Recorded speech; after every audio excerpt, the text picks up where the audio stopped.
After laying the foundation for her American dream, the only thing left was to look for love. She was a student that was doing awesome in the classroom, and she was working hard at her job. She was chasing her dreams. And then she met a guy who she thought was the one.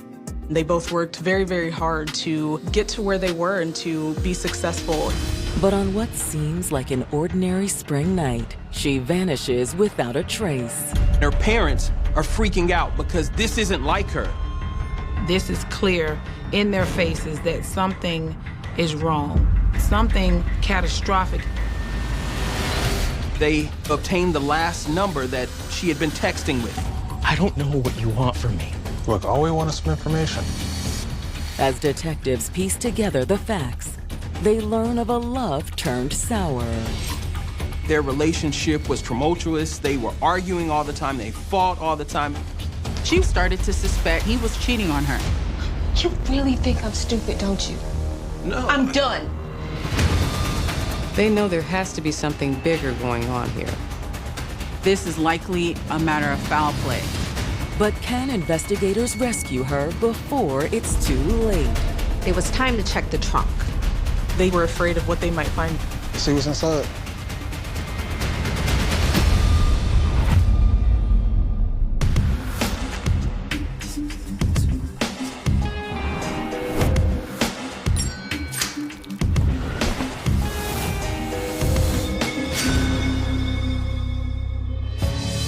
March 31st, 2018.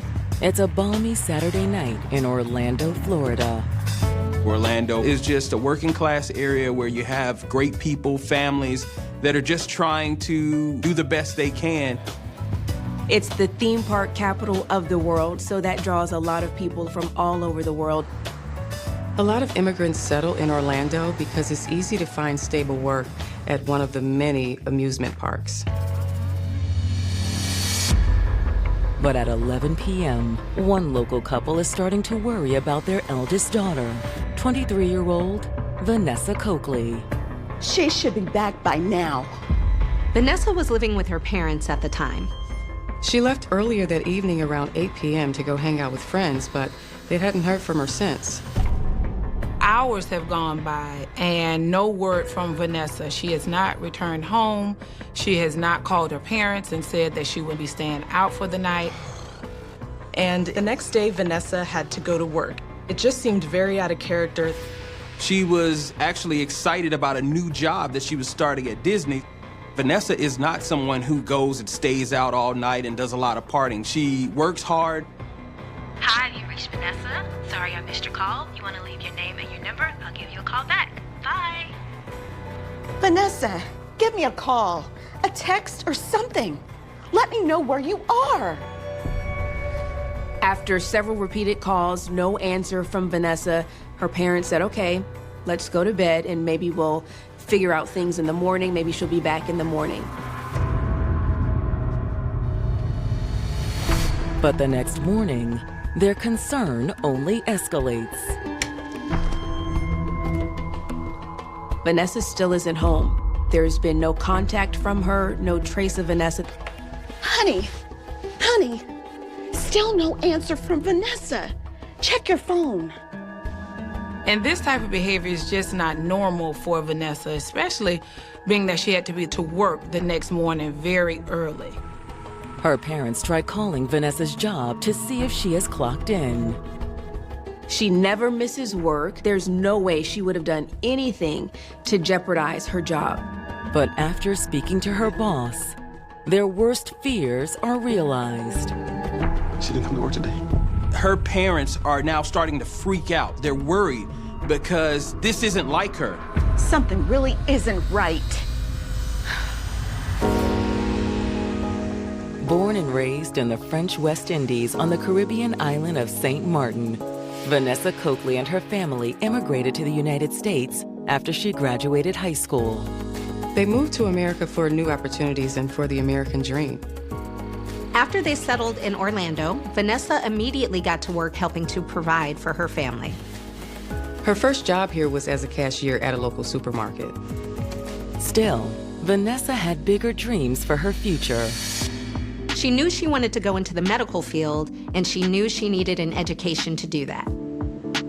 She enrolled in a technical college. There, she started studying to become a medical assistant. Vanessa was so excited that she would actually come home and take the blood pressure of her siblings in order to practice so that she would be on her game the next time she went back to class. Obviously, Vanessa was super busy between work and school, but she still made time to spend time with her family, with her friends, and she enjoyed going out with guys, going on dates. She definitely enjoyed cruising the dating apps, as many single young people in their 20s do. But when Vanessa went out on a date with 32-year-old Christian Penchie, she realized she may finally be able to delete those dating apps. I had such an amazing time with you tonight. Thank you. Yeah, of course. And it was great finally being able to spend some time together, in person. Christian was 32 years old, almost 10 years Vanessa's senior. He was more mature than the guys her age. He was a divorced dad. He had 3 kids. And Vanessa really respected the way that he had stayed in his kids' lives. Family was something they both really prioritized. Christian was also a fellow immigrant. He immigrated to Orlando from Puerto Rico when he was only 11 years old. I would love to know more about your journey if you want to hang out again. Oh, yeah, we'll definitely hang out again. They came from similar immigration stories. They both had the American dream of coming to the U.S. to build a future for their families and make sure that their families were taken care of. They both worked very, very hard to get to where they were and to be successful in this country. So both of them very much related on that. They also related on their love for God. Actually, would you be interested in maybe going to church with me tomorrow? Of course, I'd love to. Christian was very involved at his church. He served a number of roles. He was a custodian, he was an usher, he was a mechanic at the church, as well as the graphic designer that designed the weekly program. I'll see you in the morning then. See you then. After meeting Christian, Vanessa truly believed her search for love was over. Vanessa thought Christian was the one. She thought this guy was someone that she could spend the rest of her life with. But after dating him for 2 years, she realized it wasn't meant to be. She suspected he was cheating on her, and she wasn't going to put up with that.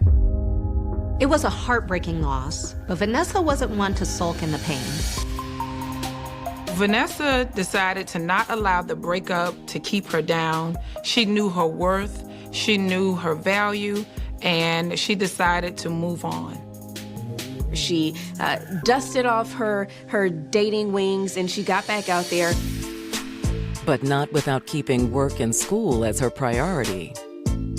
By the spring of 2018, she was just 7 months away from graduation. Vanessa had made a 4.0 and got on the president's list of her college.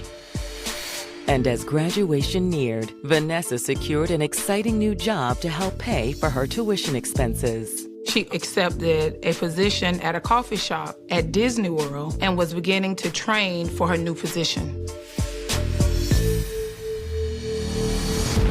But now, Vanessa has seemingly vanished without a trace.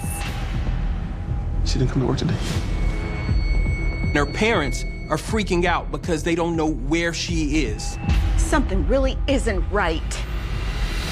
After 48 hours pass with no sign of Vanessa, her parents' concern reaches an all-time high. This is clear that something is wrong. Not just something is wrong, something catastrophic has happened. In the spring of 2018, 23-year-old college student Vanessa Coakley was just 7 months away from graduation. She was working towards her medical assistant certification. She was a student that was doing awesome in the classroom.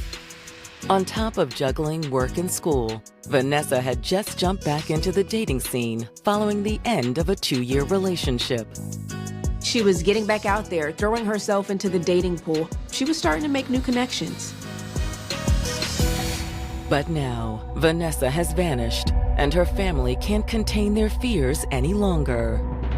Around 5 o'clock in the afternoon on April 2nd, that's when Vanessa's family heads to the sheriff's office to file a missing persons police report. Family members tell investigators that they haven't talked to their daughter. They haven't seen her since Saturday at 8 p.m. when she left home. Did she say where she was going or who she was going to be with? No. And you tried calling her? Yes, multiple times. She's not responding to our text either. They told the sheriff's office that this type of behavior is completely not like their 23-year-old daughter. She lives on her cell phone. She always has it handy. She has never gone this long without checking in with her parents. This is totally odd behavior for Vanessa. We even tried calling her new job, and they haven't heard from her either. She would never be a no-call or no-show. Vanessa's parents knew how responsible Vanessa was. It was not like her to skip out on work or responsibilities. Vanessa's parents say they've been so desperate to track down their daughter that they've done some detective work of their own. Since Vanessa's phone is on the plan with her parents were able to reach out to the phone company to obtain the last number that she had been texting with. The number belonged to a man named Domingo Sandoval. But she's never mentioned his name before. He might be a friend from work or school. Vanessa's parents don't recognize that name, and they have no idea of the relationship that he may have had with Vanessa. Do you think you can find him? Maybe he knows where Vanessa is. We will work on tracking him down immediately. Detectives locate an address for Domingo in Southwest Orlando and head to the home.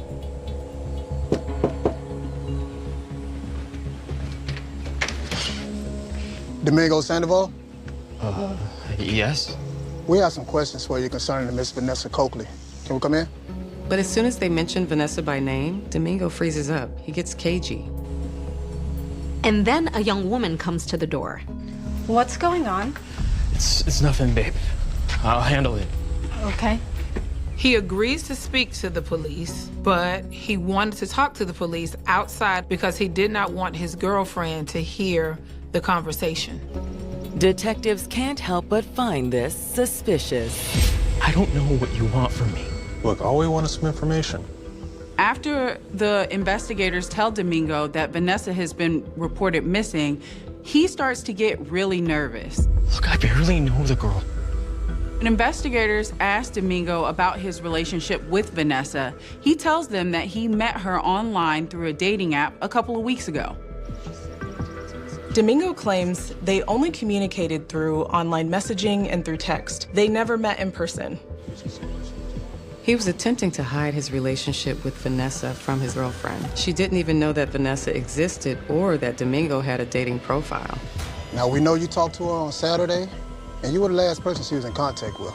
She sent me a text message saying she was going out, but I never heard from her again. Did she say where she was going? No.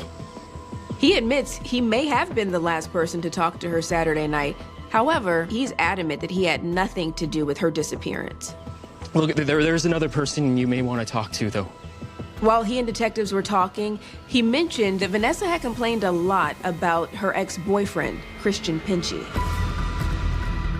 Domingo claimed that Vanessa told him when she and Christian were dating, their relationship was tumultuous. They were arguing all the time, they fought all the time, and they broke up last year. The way she would talk about him, I don't know. It didn't sound like things were completely over to me. According to Domingo, Vanessa had recently told him that Christian had suddenly reached back out to her. And he was trying to win her back.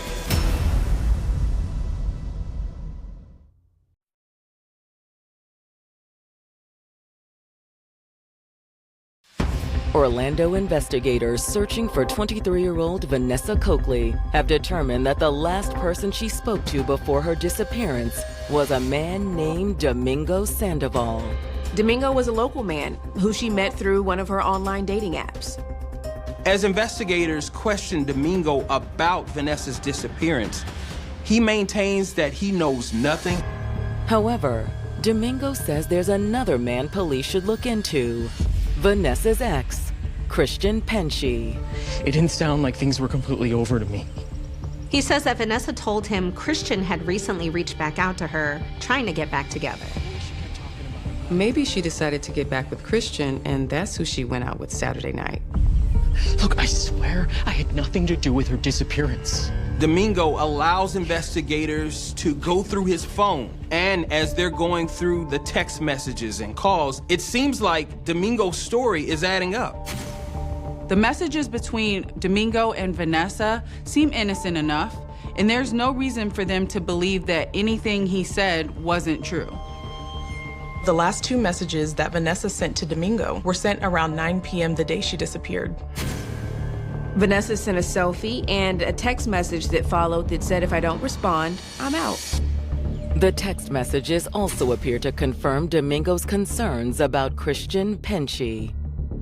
Vanessa had been complaining to him about her ex-boyfriend, Christian. Vanessa's text wrote, "He wants to get back with me, but I can't because I don't see him like that anymore."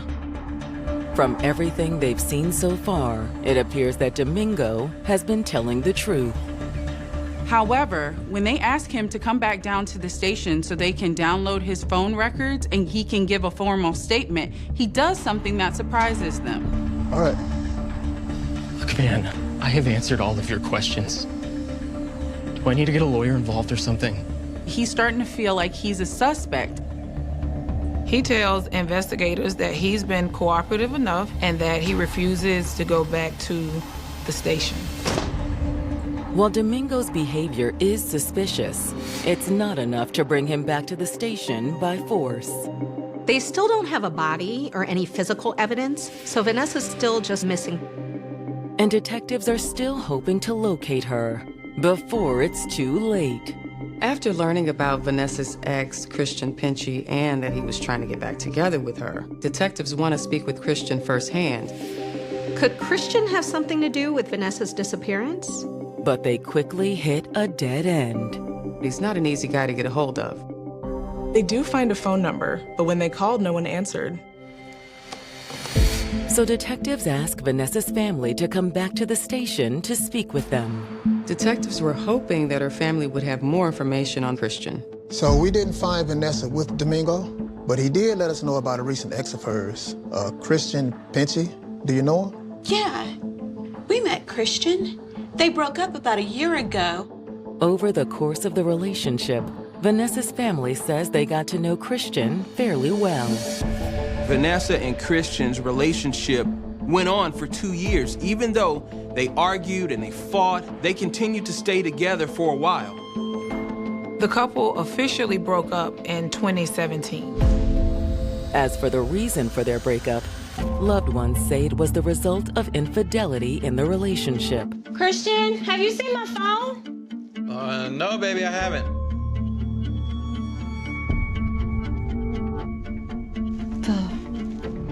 Christian! What are these? Those aren't yours? No! Vanessa started to suspect Christian was cheating on her, and she wasn't the type of person to put up with something like that. Who is she? Babe, what do you mean? She was a no-nonsense person. She was not going to tolerate cheating. So she decided to leave the relationship. You really think I'm stupid, don't you? No. I'm done. Wait, Vanessa! Wait! Do you think that maybe she was going to meet with Christian on the night that she disappeared? It's certainly possible. After speaking with Vanessa's family, detectives are determined to speak with Christian as soon as possible. Do you know where this guy lives? The address on his license and registration is no longer valid. He was living in an apartment complex in South Orlando. They learned that Christian had been staying at a motel that had turned into a condominium complex. She's able to provide detectives with the name of the apartment complex, but she doesn't know the specific apartment number. Detectives head to the location in search of Christian, hoping Vanessa is there with him. It's possible that she was ashamed of getting back with her ex and didn't want anybody to know about it. Maybe they were both laying low until they figured out their relationship. When detectives arrive, they make contact with the apartment manager. We're looking for someone named Christian Pinchy. Does he live here? It's not ringing a bell, but let me check my records. Unfortunately, the apartment manager isn't able to give detectives the information they're hoping for. The manager didn't find any record of Christian Pinchy living there. We do have some tenants who are currently subletting their apartments. My coworker Mike has that information. He'll be in later this afternoon. Okay, great. When he gets in, can you have him give me a call? Absolutely. All right, thanks. At this point, detectives are running thin on leads and short on hope of finding any trace of Vanessa, until her family makes another crucial discovery. Hi, Mr. Coakley. Around 6:30 p.m. on April 4th, investigators get a call from Vanessa's father. He says they had just found Vanessa's car abandoned in an Orlando parking lot. Okay, we'll be right there. When investigators arrived to the parking lot where Vanessa's car was found, they realized that it's right around the corner from her college. In the front seat, they are able to find Vanessa's book bag containing her school ID as well as her school books. Fortunately, there doesn't appear to be any blood evidence or any sign of struggle in the vehicle's interior. But after investigators finish searching the interior, there's one more place to look. So far, they hadn't discovered anything that really stood out, but now it's time to check the trunk. Investigators are scared of what they might find.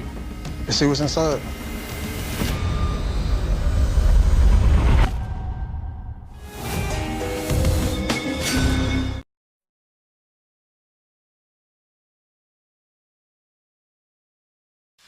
Two days after Vanessa Coakley's parents reported her missing, police in Orlando, Florida have made little headway in tracking her down. They were really coming up empty. They had zero leads on Vanessa's whereabouts. But now, investigators have received a new tip from Vanessa's family. They've managed to locate her missing vehicle. So far, they hadn't discovered anything that really stood out, but now it's time to check the trunk. Well, let's see what's inside. They were afraid of what they might find in the trunk.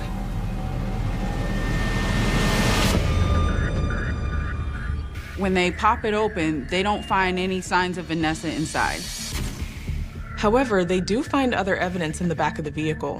Vanessa's purse was found in the trunk, containing her credit card and her debit card, as well as her passport and other ID cards. Although Vanessa is still nowhere to be found, locating her belongings places an ominous cloud on the investigation. This is more evidence that this is likely a matter of foul play. Because why else would she abandon her ID card, her purse, and her money?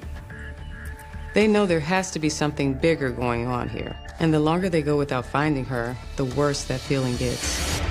Just then, Vanessa's father returns to the scene. He says he may have uncovered another important clue.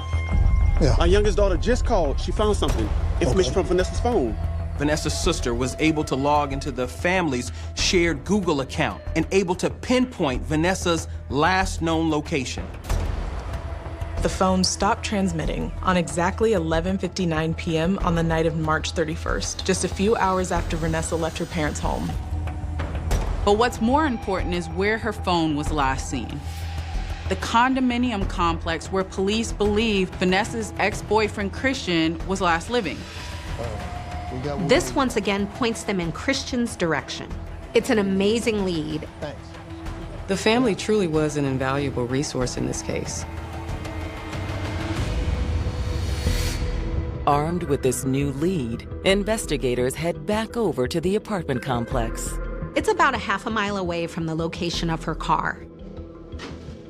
Hey, detectives. Mike just got here. Mike! Hey, detectives. How are you? I just took a look at our sublet records, and I'm not seeing the name Christian Pinchy anywhere. Is there a possibility that he goes by a different name? Not that we know of, but do you mind if we look around and speak to some of your other tenants? Yeah, sure, no problem. Thank you. Detectives are determined Christian lives somewhere in the complex and has been subletting his unit under the table. They started knocking on doors and talking to neighbors and showing them Christian's picture. Yes. All right, sorry to bother you. Can we ask you a couple of questions? Sure. We're looking for this man. His name is Christian Penchy. Have you seen him around here? Yes, he lives right there. One neighbor immediately recognized Christian's picture. She says he lives next door to her. She hadn't seen him for a few days. The last time she saw Christian was on the morning of April 1st when he was loading a small TV into the back of his car. Good morning, Christian. Oh, hey, good Hi, morning. you need help with that? No, I'm okay, thanks. Okay. But I haven't seen him around here since. What about this woman? Nope, never seen her before. She has not seen anybody coming or going from his apartment since that day. Despite what Christian's neighbor says, they check to see if Christian is home. When police knock on Christian's door, there's no answer. So police set up surveillance and wait for him to return. However, as the hours go by, it seems less and less likely that Christian is coming back anytime soon. As day turns to night, impatience begins setting in for detectives. Investigators were fearing that Vanessa could be in imminent danger. They needed to get in quickly. So the next day, they obtain a search warrant to enter the unit without Christian. Immediately upon entering the apartment, it's clear that something is wrong. They're hit with the smell of decomposition.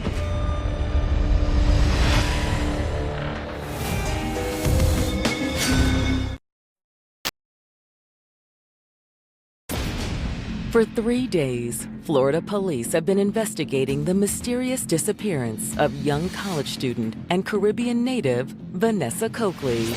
Now, new evidence has led them to the apartment of her ex-boyfriend, Christian Penchy. Immediately upon entering the apartment, it's clear that something is wrong.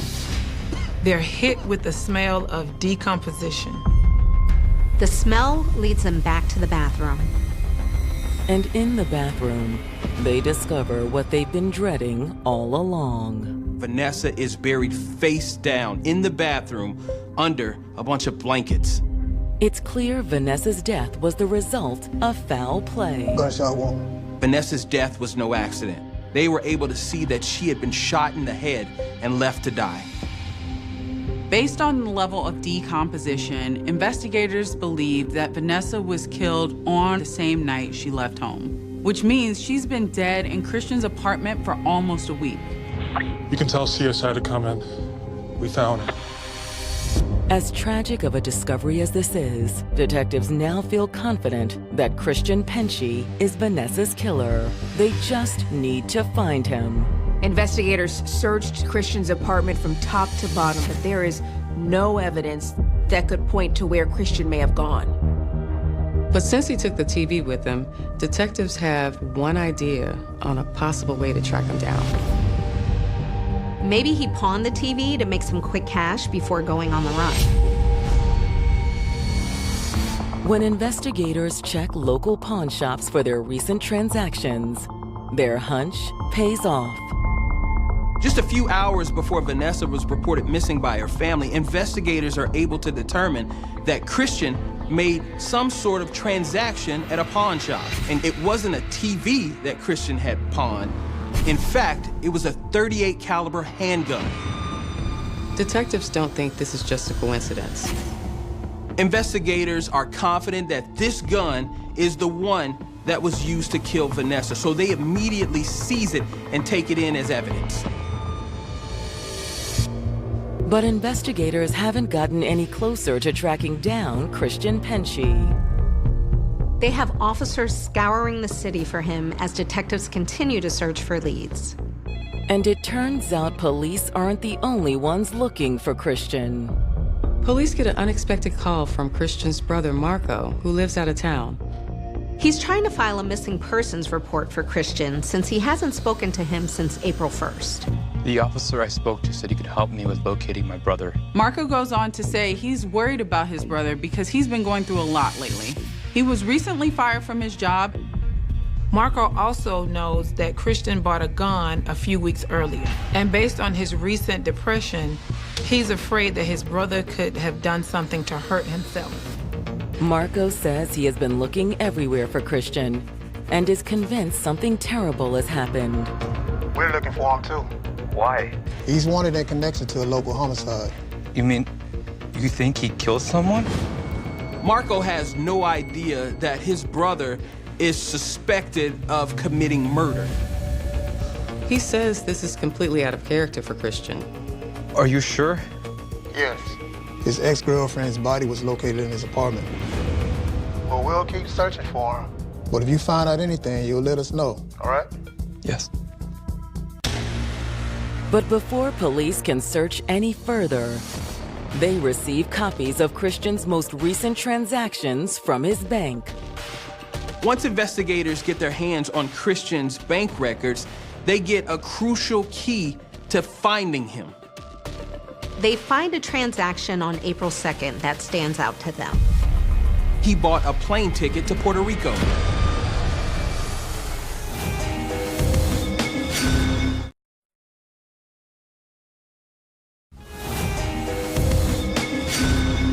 After days of searching for missing woman Vanessa Coakley, Florida police discovered her body inside the Orlando apartment of her ex-boyfriend, Christian Penchie. No one knew where she was for over 5 days, and when they finally found her, she was gone. Vanessa had tragically been shot in the head. When the family is informed, they are crushed. They have basically been working just as hard as the detectives to find her. She was a beautiful soul. She did not deserve this. Now, after reviewing Christian's bank records, detectives believe they've discovered where he's hiding. There's a particular transaction on April 2nd that stands out to investigators. 2 days after Vanessa disappeared, he booked a flight back home to his native country of Puerto Rico. Investigators immediately reach out to the airline to confirm that Christian actually boarded the flight that day. He was definitely on that flight. Now it looks like investigators will need to call in assistance from Puerto Rico. Florida police reached out to authorities in Puerto Rico and basically explained the entire case to them. They immediately launch a manhunt in order to track down Christian and get him behind bars.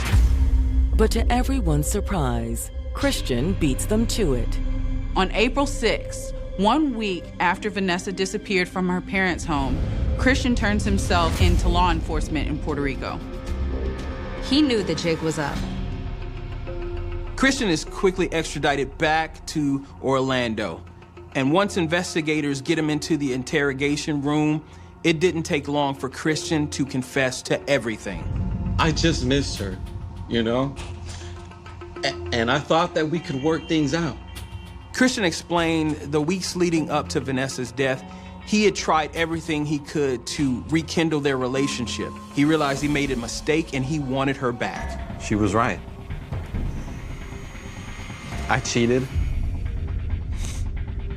But I knew that I could make things right. Christian insisted things would be different this time. However, Vanessa wasn't having it.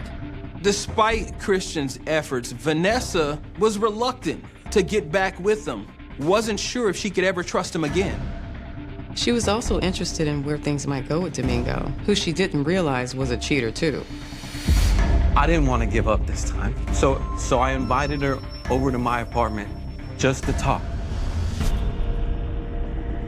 And when he invited her to his home on the night of March 31st, she reluctantly agreed to join him. Hey, thanks for coming, Vanessa. Really means a lot. You're welcome. They talked for a while, and at the beginning, things seemed to be going well between them. But before long, an argument broke out. What did you want to talk about? Come on, Vanessa, it's straightforward. I've been asking you just for another chance to make things right. You're not listening. Christian, I'm done. Vanessa was still harboring some resentment around what had caused the breakup. She wasn't interested in giving him a second chance at a relationship with her. She was standing firm. I've told you I'm different. I do not believe you, Christian. I don't. But I need a minute. no, wait. No.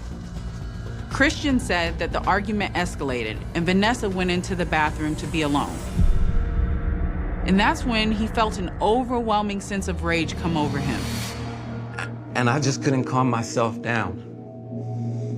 I was so angry that she wasn't getting it. When there is intense anxiety or anger and you're flooded with these emotions, it can shut down that judgment and planning part of your brain. So you are strictly in fight or flight. And during that time, it's very difficult to make rational choices, not make impulsive choices. He grabbed his gun and forced his way into the bathroom. What are you doing? There, he raised his .38 caliber handgun and shot her once in the head, killing her instantly. But once Christian came down from the high, he instantly realized what he'd just done. Oh, God. Oh, my God. He says that he started to panic. He didn't know what to do. Christian says he covered Vanessa's body with blankets.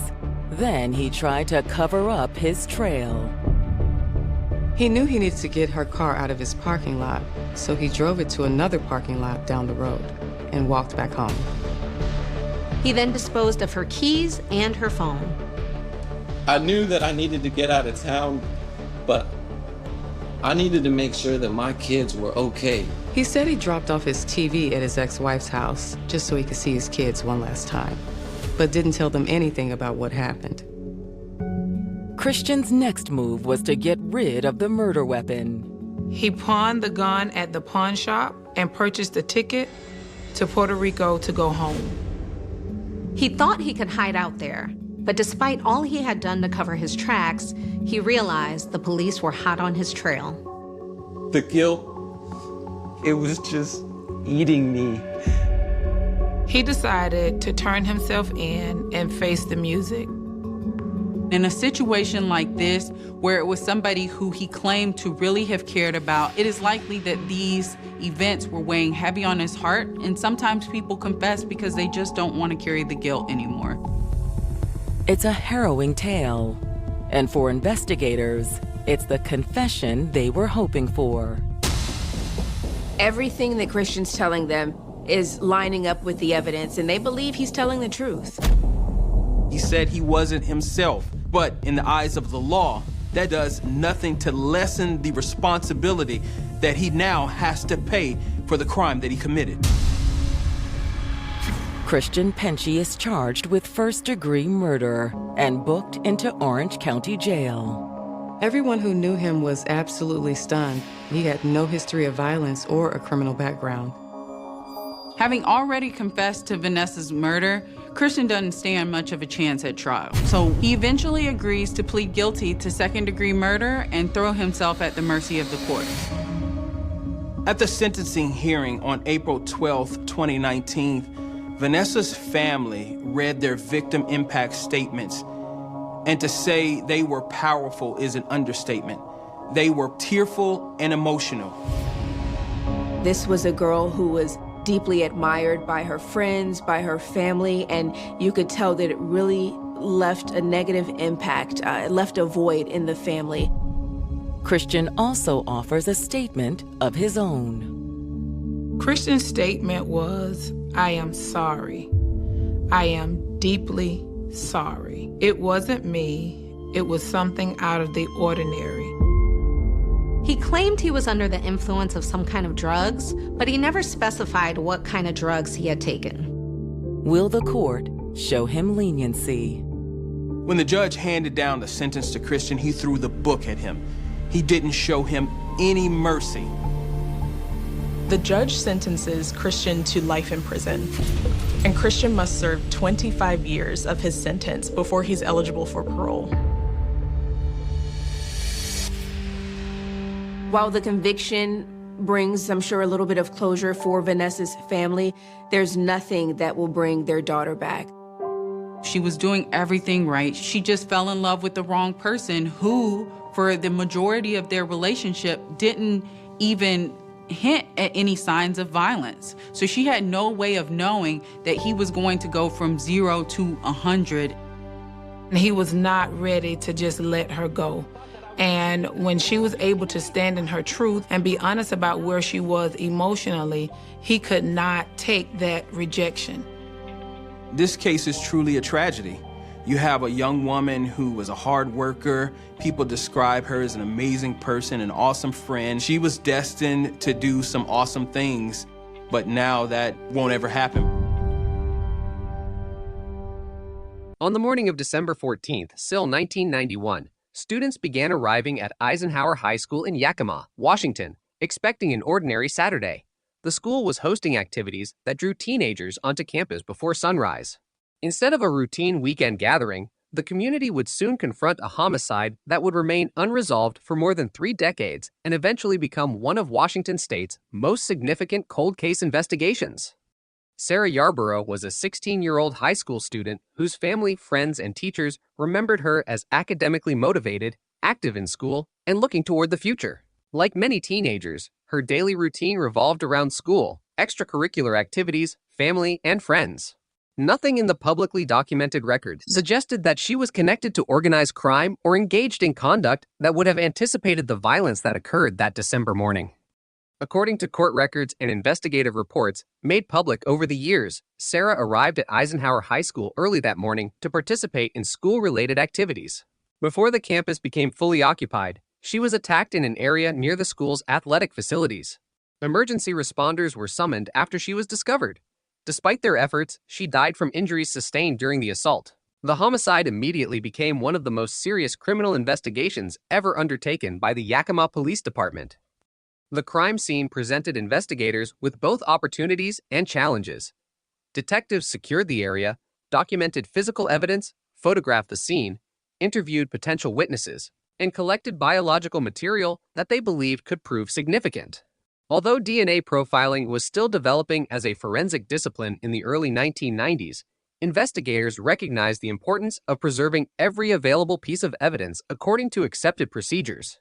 The decisions made during those first hours would later prove essential as forensic science advanced over the following decades. The investigation quickly expanded beyond the school campus. Detectives sought to reconstruct Sarah's movements before the attack, determine who had access to the area, and identify anyone who might have observed suspicious activity.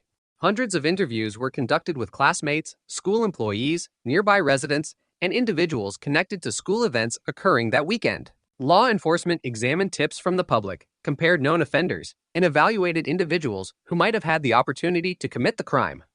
Because the homicide occurred on school property, it generated immediate concern throughout Yakima. Parents questioned whether students remained safe. School administrators cooperated closely with investigators while attempting to reassure families during an exceptionally difficult period. Media coverage spread rapidly across Washington state, bringing widespread attention to the investigation and encouraging members of the public to provide information that might assist detectives. During the initial investigation, forensic scientists processed the biological evidence recovered from the crime scene using the best available laboratory techniques of the period. Although those methods were far less advanced than modern DNA analysis, investigators understood that preserving biological evidence could allow future testing as technology improved. The evidence was carefully maintained, reflecting a growing recognition among homicide investigators that scientific advances might someday provide answers unavailable at the time. Throughout the 1990s, investigators continued pursuing leads. They reviewed witness statements, analyzed physical evidence, and periodically reassessed persons of interest as new information emerged. Despite extensive investigative work, no suspect was identified through the available evidence. As months became years, the homicide joined the growing number of cases classified as cold cases investigations, in which all immediate leads had been exhausted without identifying the person responsible. Even after the investigation became inactive, it was never formally abandoned. Detectives periodically reopened the file to evaluate advances in forensic science and review new information submitted by the public. Evidence remained securely preserved, investigative reports were maintained, and each new technological development prompted renewed consideration of whether additional testing might produce meaningful results. The years that followed witnessed extraordinary changes in forensic biology. DNA profiling became increasingly sophisticated, allowing scientists to recover useful genetic information from biological samples that earlier laboratories had been unable to analyze successfully. These scientific developments transformed homicide investigation throughout the United States, particularly in cases where evidence had been carefully preserved.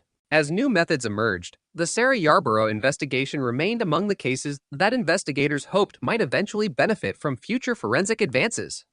For Sarah's family, however, the passage of time carried a different meaning. Public records and family statements describe decades spent waiting for answers that never seemed to arrive. Anniversaries, birthdays, and holidays passed while the investigation remained unresolved. Although law enforcement continued reviewing the case, the absence of an identified suspect meant that the legal process could not move forward.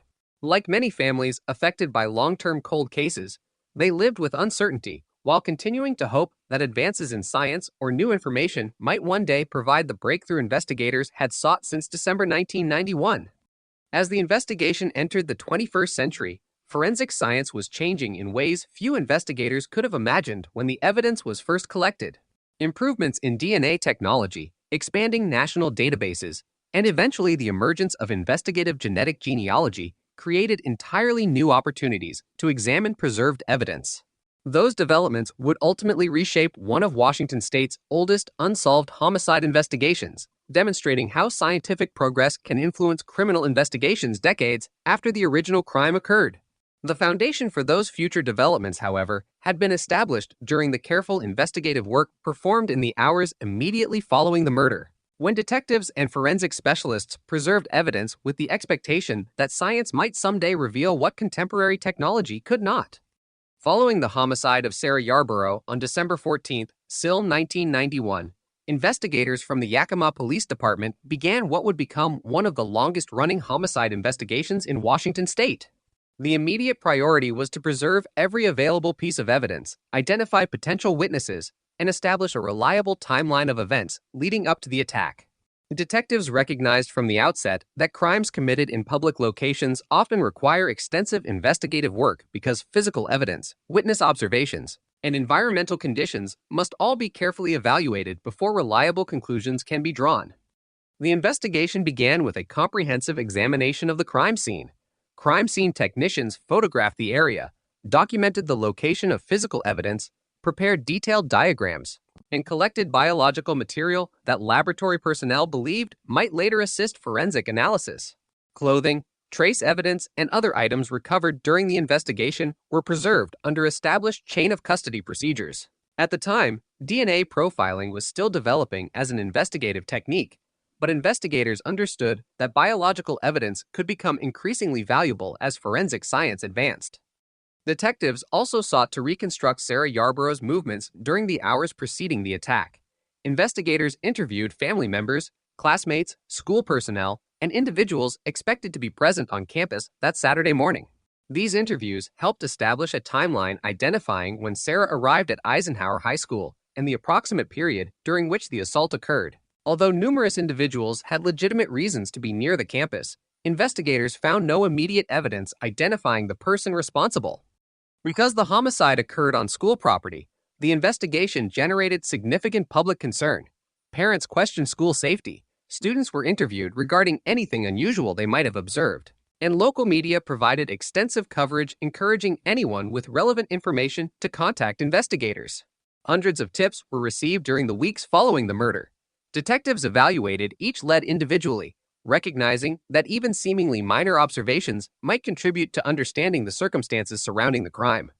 Investigators also examined whether the homicide might be connected to other violent offenses reported within the region.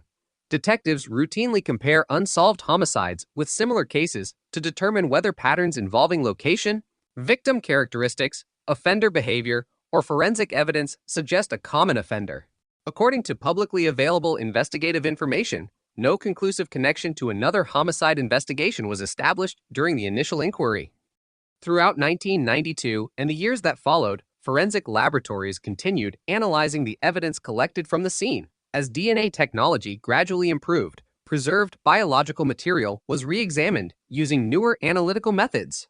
Each technological advancement offered investigators another opportunity to determine whether additional genetic information could be obtained from evidence originally collected in 1991. This process reflected a growing practice among law enforcement agencies of revisiting unsolved homicide investigations whenever significant scientific developments became available. The investigation also illustrates the importance of evidence preservation over extended periods. Biological evidence collected during homicide investigations must be stored under carefully controlled conditions to prevent contamination or degradation. Evidence custodians maintained detailed records documenting every transfer, examination, and storage location associated with the preserved materials. These administrative procedures ensured that later forensic testing could be conducted while maintaining the evidentiary integrity required for potential criminal prosecution. As months became years, detectives periodically reviewed the investigative file. Cold case investigations differ from newly reported crimes because they often rely upon systematic reassessment rather than continuous field investigation. Investigators revisited witness statements, compared emerging forensic results with earlier findings, reviewed persons of interest identified during previous investigative phases, and evaluated newly received public information.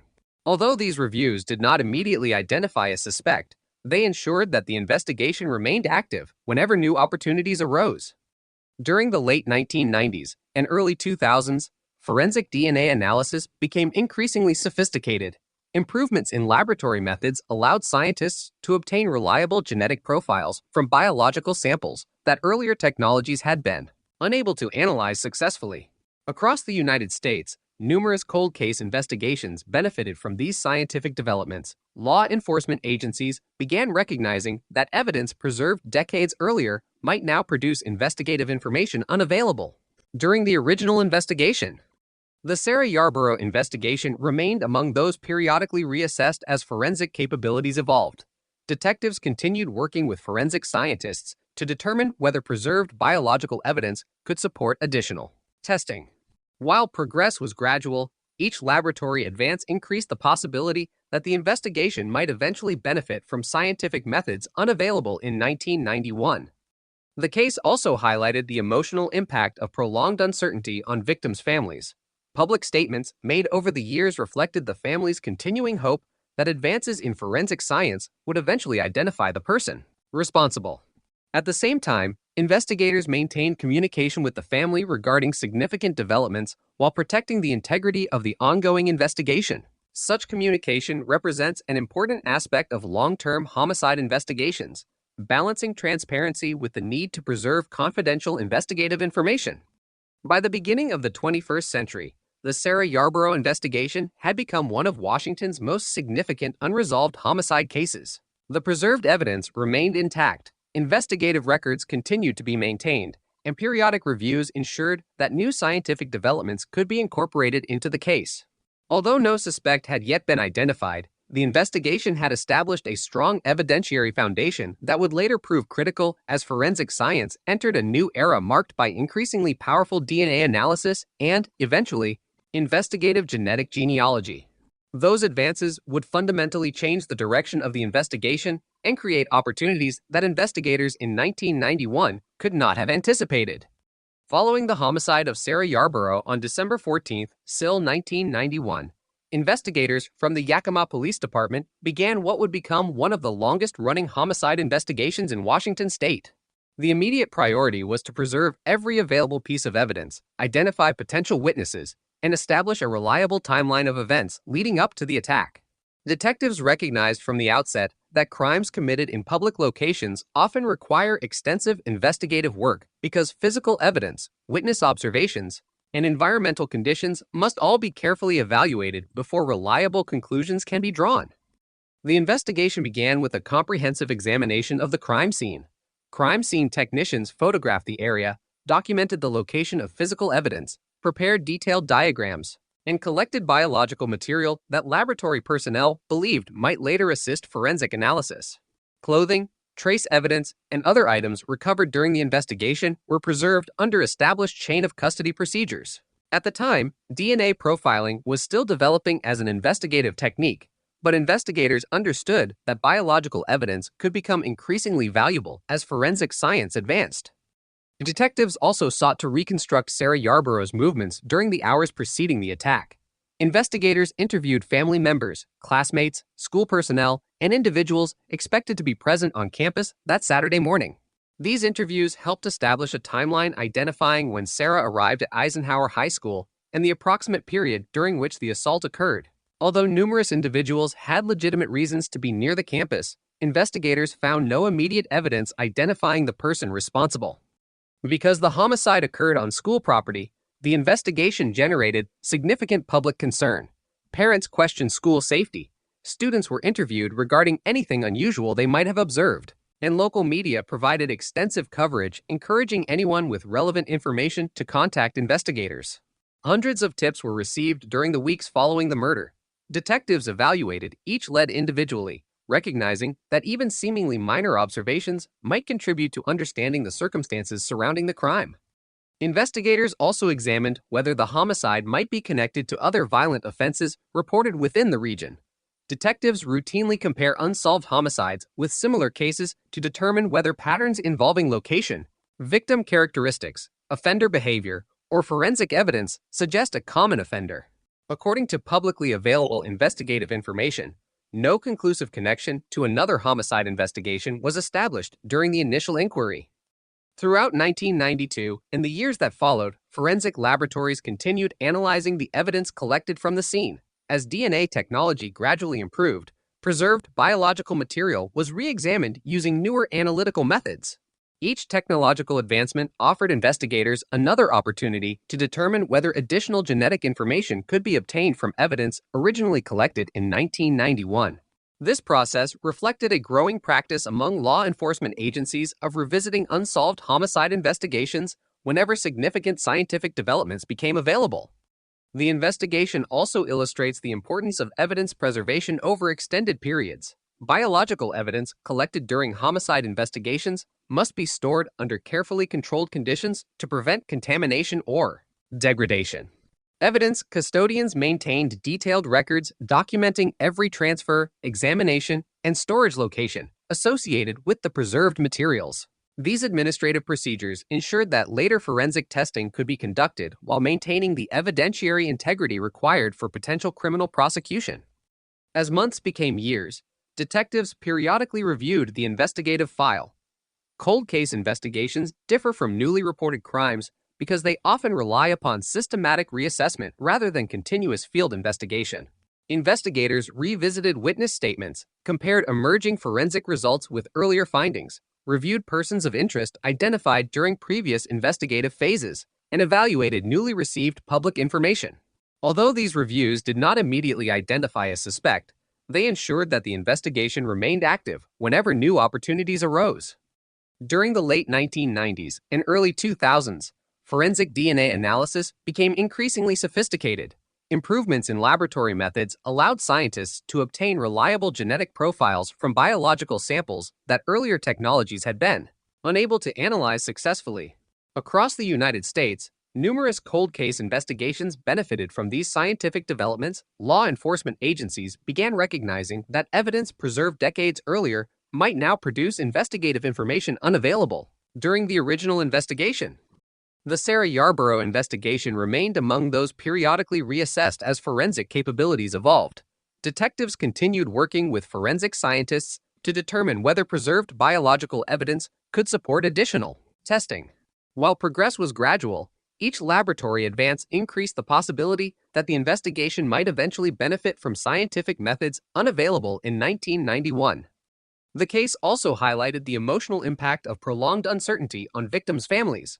Public statements made over the years reflected the family's continuing hope that advances in forensic science would eventually identify the person responsible. At the same time, investigators maintained communication with the family regarding significant developments while protecting the integrity of the ongoing investigation. Such communication represents an important aspect of long-term homicide investigations, balancing transparency with the need to preserve confidential investigative information.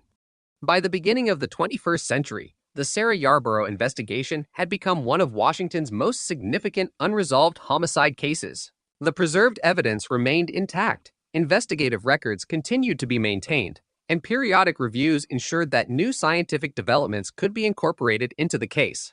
Although no suspect had yet been identified, the investigation had established a strong evidentiary foundation that would later prove critical as forensic science entered a new era marked by increasingly powerful DNA analysis and, eventually, investigative genetic genealogy. Those advances would fundamentally change the direction of the investigation and create opportunities that investigators in 1991 could not have anticipated. As the years passed without an arrest, the murder of Sarah Yarborough increasingly came to be classified as a cold case, a term used in law enforcement to describe investigations in which all immediately available leads have been exhausted. But the case remains open and subject to future review. Contrary to popular perception, cold cases are not abandoned investigations. Instead, they are maintained within investigative files, with evidence preserved and periodically reassessed as new information or improved forensic techniques become available. The Sarah Yarborough investigation followed this pattern for more than 2 decades. Throughout the 1990s and early 2000s, detectives continued evaluating new information received from members of the public. High-profile, unsolved homicides often generate recurring tips over many years.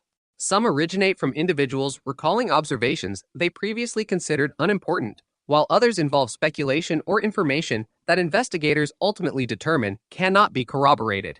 Every credible lead required assessment through established investigative procedures, including interviews, record reviews, and comparison with the known evidence. Although numerous tips were examined, none produced sufficient evidence to identify the offender during this period. At the same time, forensic laboratories continued refining DNA analysis. During the years immediately following the homicide, the available laboratory methods could develop only limited genetic information from some biological samples. As molecular biology advanced, scientists introduced more sensitive extraction procedures, improved amplification methods, and increasingly reliable statistical interpretation. These developments gradually expanded the investigative value of evidence that had been collected years earlier. The preserved biological evidence from the Sarah Yarborough investigation therefore remained central to the case. Detectives understood that even if existing laboratory techniques did not immediately identify a suspect, future advances might permit additional analysis. This recognition influenced evidence retention practices throughout many law enforcement agencies in the United States, encouraging long-term preservation of biological material recovered during serious violent crimes. The investigation also reflects the changing organizational approach to cold cases during the late 20th and early 21st centuries.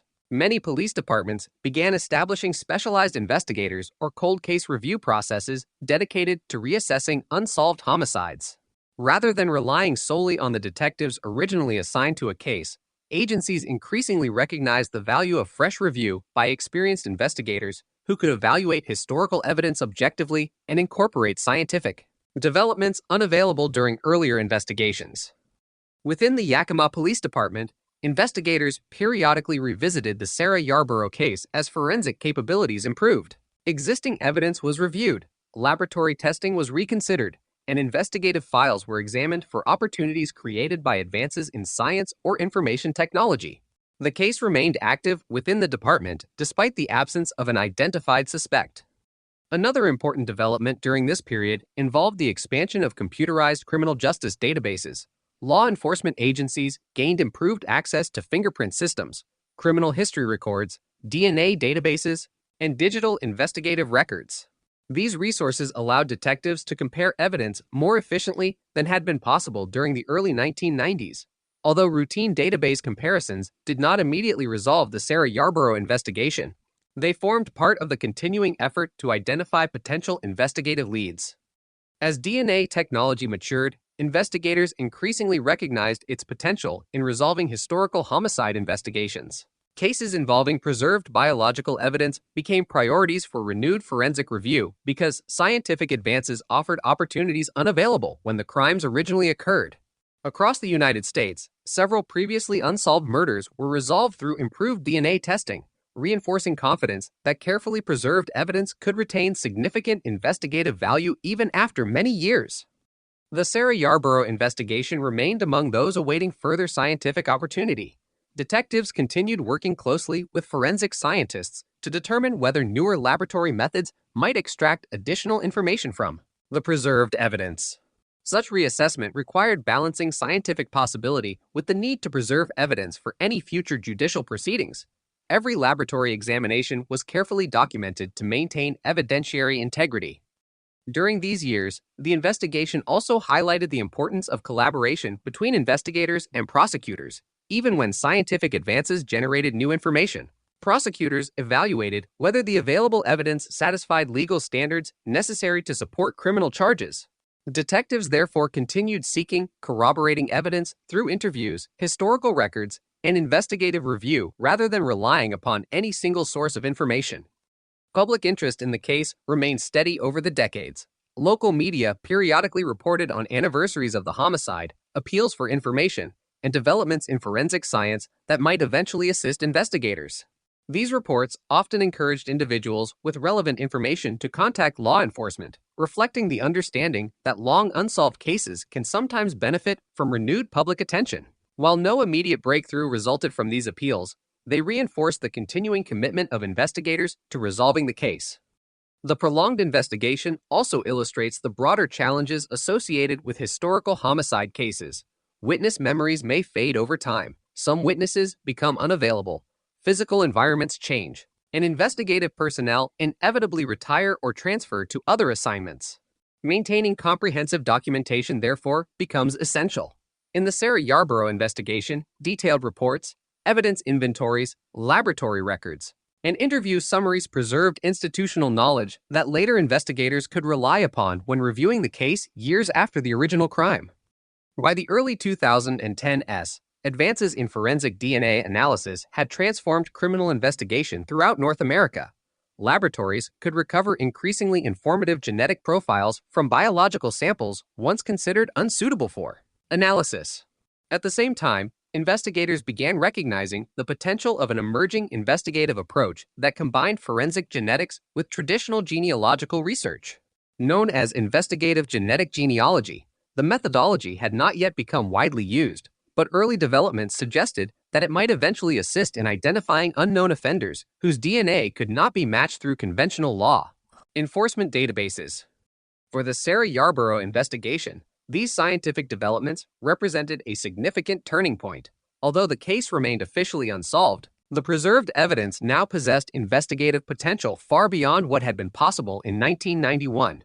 Detectives continued monitoring advances in forensic science while preserving the evidence and documentation that had sustained the investigation for more than 2 decades. The foundation established during the original investigation remained intact, positioning the case to benefit from the next major evolution in forensic identification methods.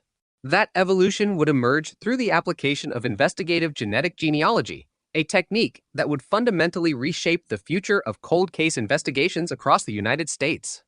By the middle of the 2010s, forensic science had entered a new phase that fundamentally changed the investigation of many cold cases throughout the United States.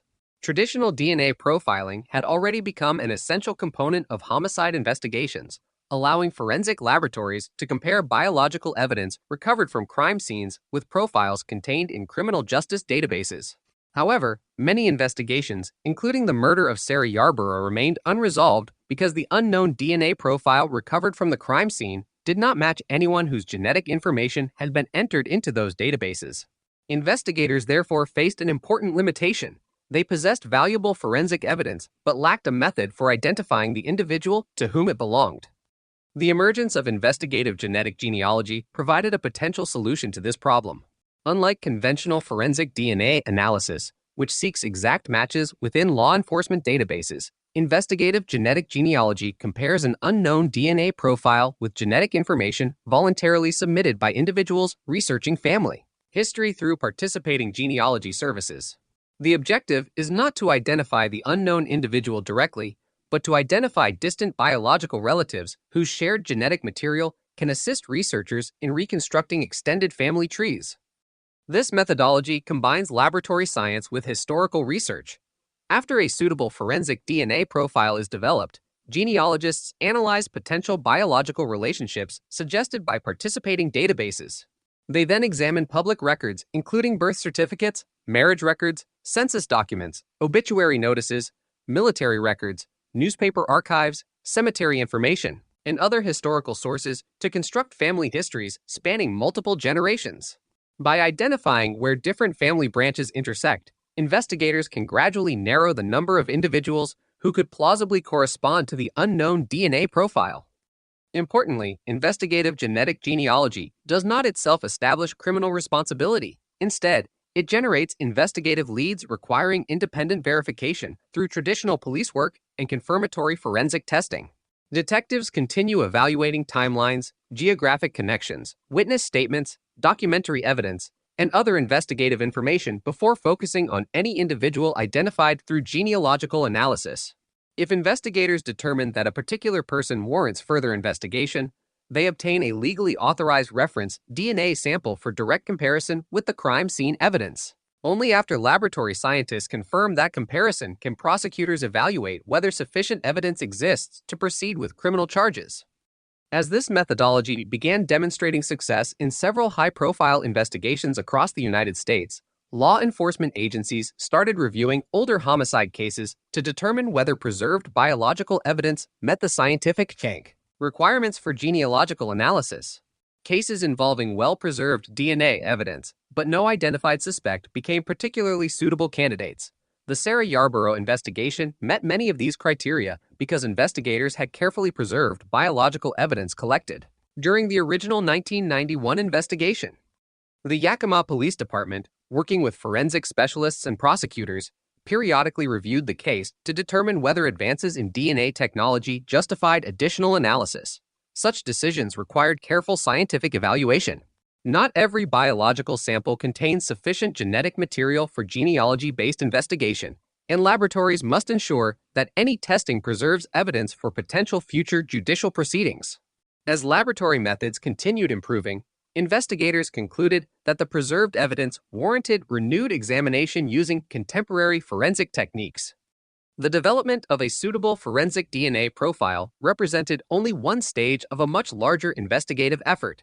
Genealogical research required months of detailed analysis conducted by specialists familiar with both genetics and historical documentation.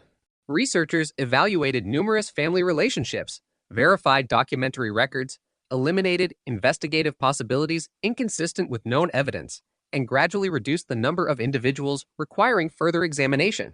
Throughout this process, detectives remained responsible for assessing whether each investigative lead aligned with the established facts documented during more than 2 decades of investigative work. The Sarah Yarborough investigation also illustrates the importance of maintaining objectivity during complex forensic inquiries. Investigators avoided relying solely upon genealogical findings. Every potential lead required independent corroboration through conventional investigative techniques. Detectives examined residential histories, employment records, geographic proximity, age, and other factual information to determine whether any identified individual could reasonably be connected to the evidence preserved from 1991. This disciplined approach reflected long-standing investigative principles designed to ensure that scientific developments complement rather than replace traditional criminal investigation. At the same time, legal and ethical discussions surrounding investigative genetic genealogy were expanding.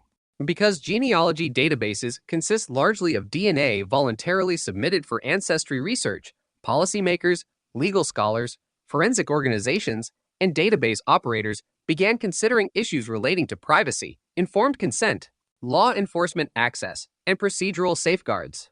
Several genealogy services introduced policies allowing participants to decide whether their genetic information could be used to assist investigations involving serious violent crimes. These policy developments reflected broader efforts to balance investigative benefits with privacy considerations. For the Sarah Yarborough investigation, however, the primary focus remained scientific and evidentiary. Detectives continued emphasizing that any individual identified through genealogy would still require direct forensic confirmation before criminal charges could be considered. Investigative genetic genealogy functioned as an investigative roadmap rather than courtroom evidence. The ultimate evidentiary standard remained the same: scientifically validated DNA comparison supported by corroborating investigative findings and evaluated through established judicial procedures. As genealogical research progressed, investigators gradually identified increasingly specific investigative possibilities. Each stage of the analysis narrowed the pool of individuals potentially associated with the unknown DNA profile. Detectives then compared those possibilities with information already contained within decades of investigative records, including witness interviews, geographic information, historical employment records, and other documented facts collected throughout the investigation. The convergence of genealogical findings with traditional investigative evidence represented a significant development after many years without meaningful progress. The case illustrates how scientific innovation depends upon earlier investigative work. The success of genealogical analysis was possible because investigators in 1991 had preserved biological evidence according to accepted forensic standards, maintained detailed documentation, and protected the integrity of the evidence through decades of secure storage. Without those foundational investigative practices, later scientific advances could not have been applied effectively. By the late 2010s, the Sarah Yarborough investigation had entered a fundamentally different phase. After more than 25 years without identifying a suspect, advances in forensic genetics and genealogy had created investigative opportunities that did not exist when the homicide occurred. Detectives, forensic scientists, genealogists, prosecutors, and laboratory specialists now worked collaboratively to evaluate emerging evidence while maintaining rigorous scientific and legal standards. Although investigators had not yet publicly identified a suspect, the investigation had moved beyond the limitations that defined earlier decades, demonstrating how evolving forensic science could reopen even the oldest homicide investigations when evidence had been carefully preserved and systematically re-examined. The renewed examination of the Sarah Yarborough homicide marked a turning point in an investigation that had remained unresolved for decades. By the late 2010s, investigators possessed scientific tools that had not existed when the crime occurred in December 1991. The biological evidence collected during the original investigation had been preserved under conditions that allowed forensic scientists to apply modern analytical methods, creating an opportunity to generate investigative leads unavailable to earlier detectives. One of the most significant developments involved the application of investigative genetic genealogy. Unlike traditional DNA database searches, which depend on an exact match between crime scene evidence and a profile already contained in a law enforcement database, investigative genetic genealogy seeks biological relatives of the unknown individual through genealogy databases whose participants have chosen to allow such law enforcement use. This process does not identify a suspect directly. Instead, it identifies distant relatives whose family histories can be reconstructed through historical records. Genealogists working with investigators examined publicly available documents such as census records, birth and death certificates, marriage records, obituary notices, property records, military records, and newspaper archives. These historical sources allowed researchers to build extensive family trees spanning multiple generations. As branches of those family trees were verified and expanded, investigators gradually narrowed the number of individuals who could reasonably correspond to the unknown DNA profile recovered from the crime scene. Throughout this process, detectives continued relying on conventional investigative methods. Genealogical findings alone were not sufficient to support criminal charges. Investigators compared potential candidates against the established facts of the case, including age, geographic location, employment history, and other documented information contained within the investigative file. Every potential lead required careful evaluation before additional investigative steps were taken. The Sarah Yarborough investigation demonstrates how modern cold case investigations combine scientific innovation with traditional detective work. Advances in forensic biology created new opportunities, but experienced investigators remained responsible for interpreting those findings within the broader context of the evidence collected since 1991.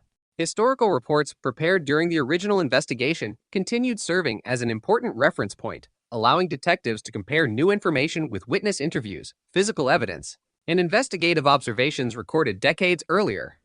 As the genealogical research progressed, investigators eventually focused on Gary Charles Hartman as a person requiring further investigation.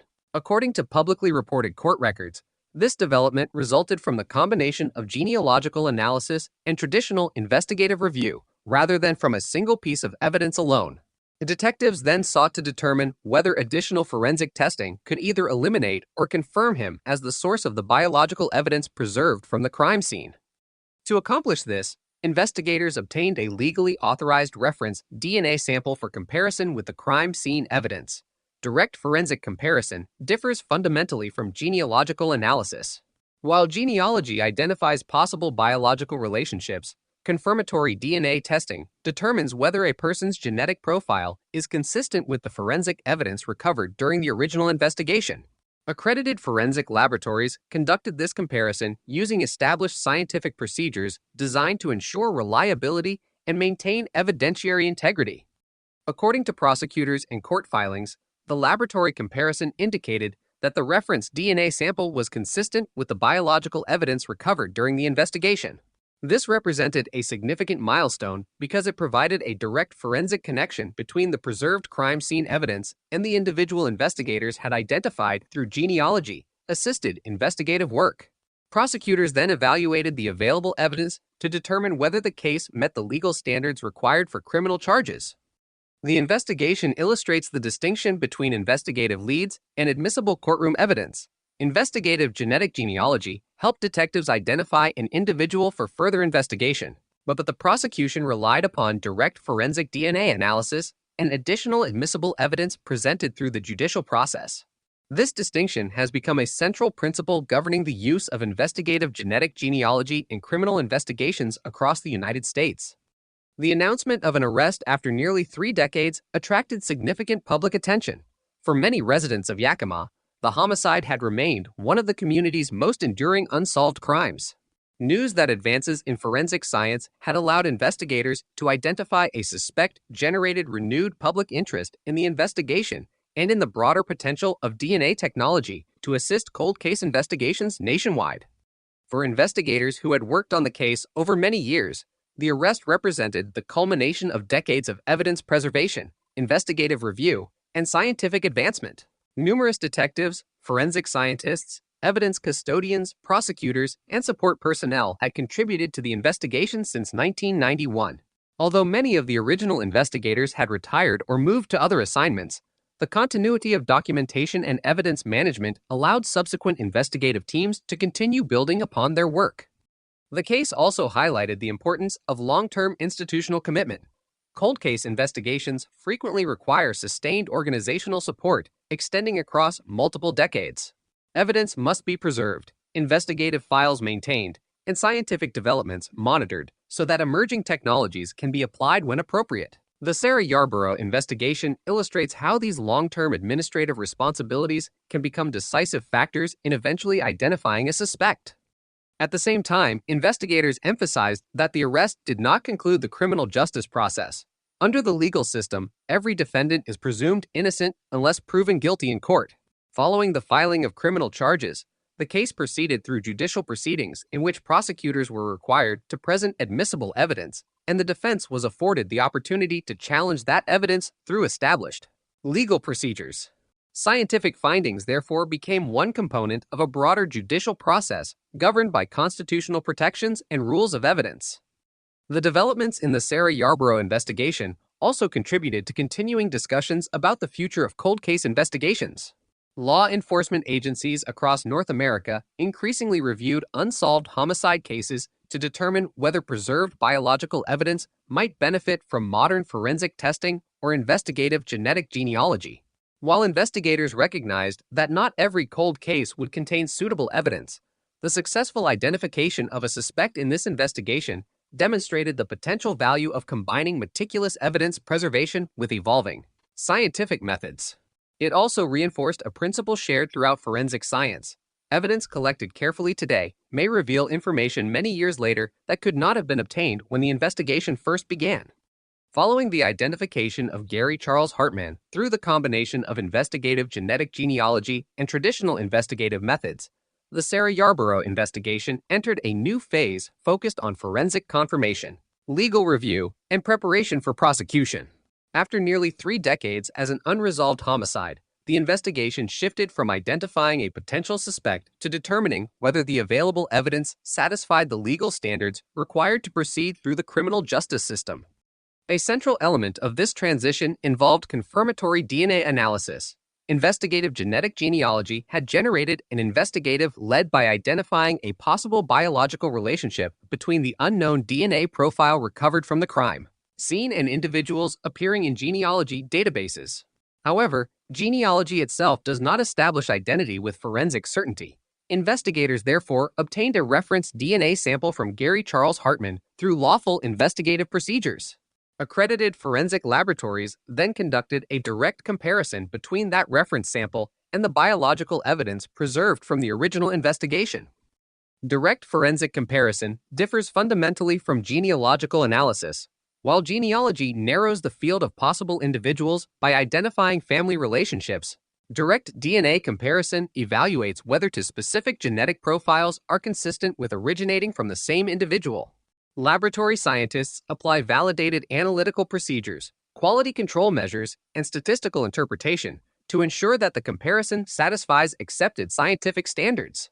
According to publicly available court records, this testing supported investigators' conclusion that Hartman could be linked to the biological evidence collected during the 1991 investigation.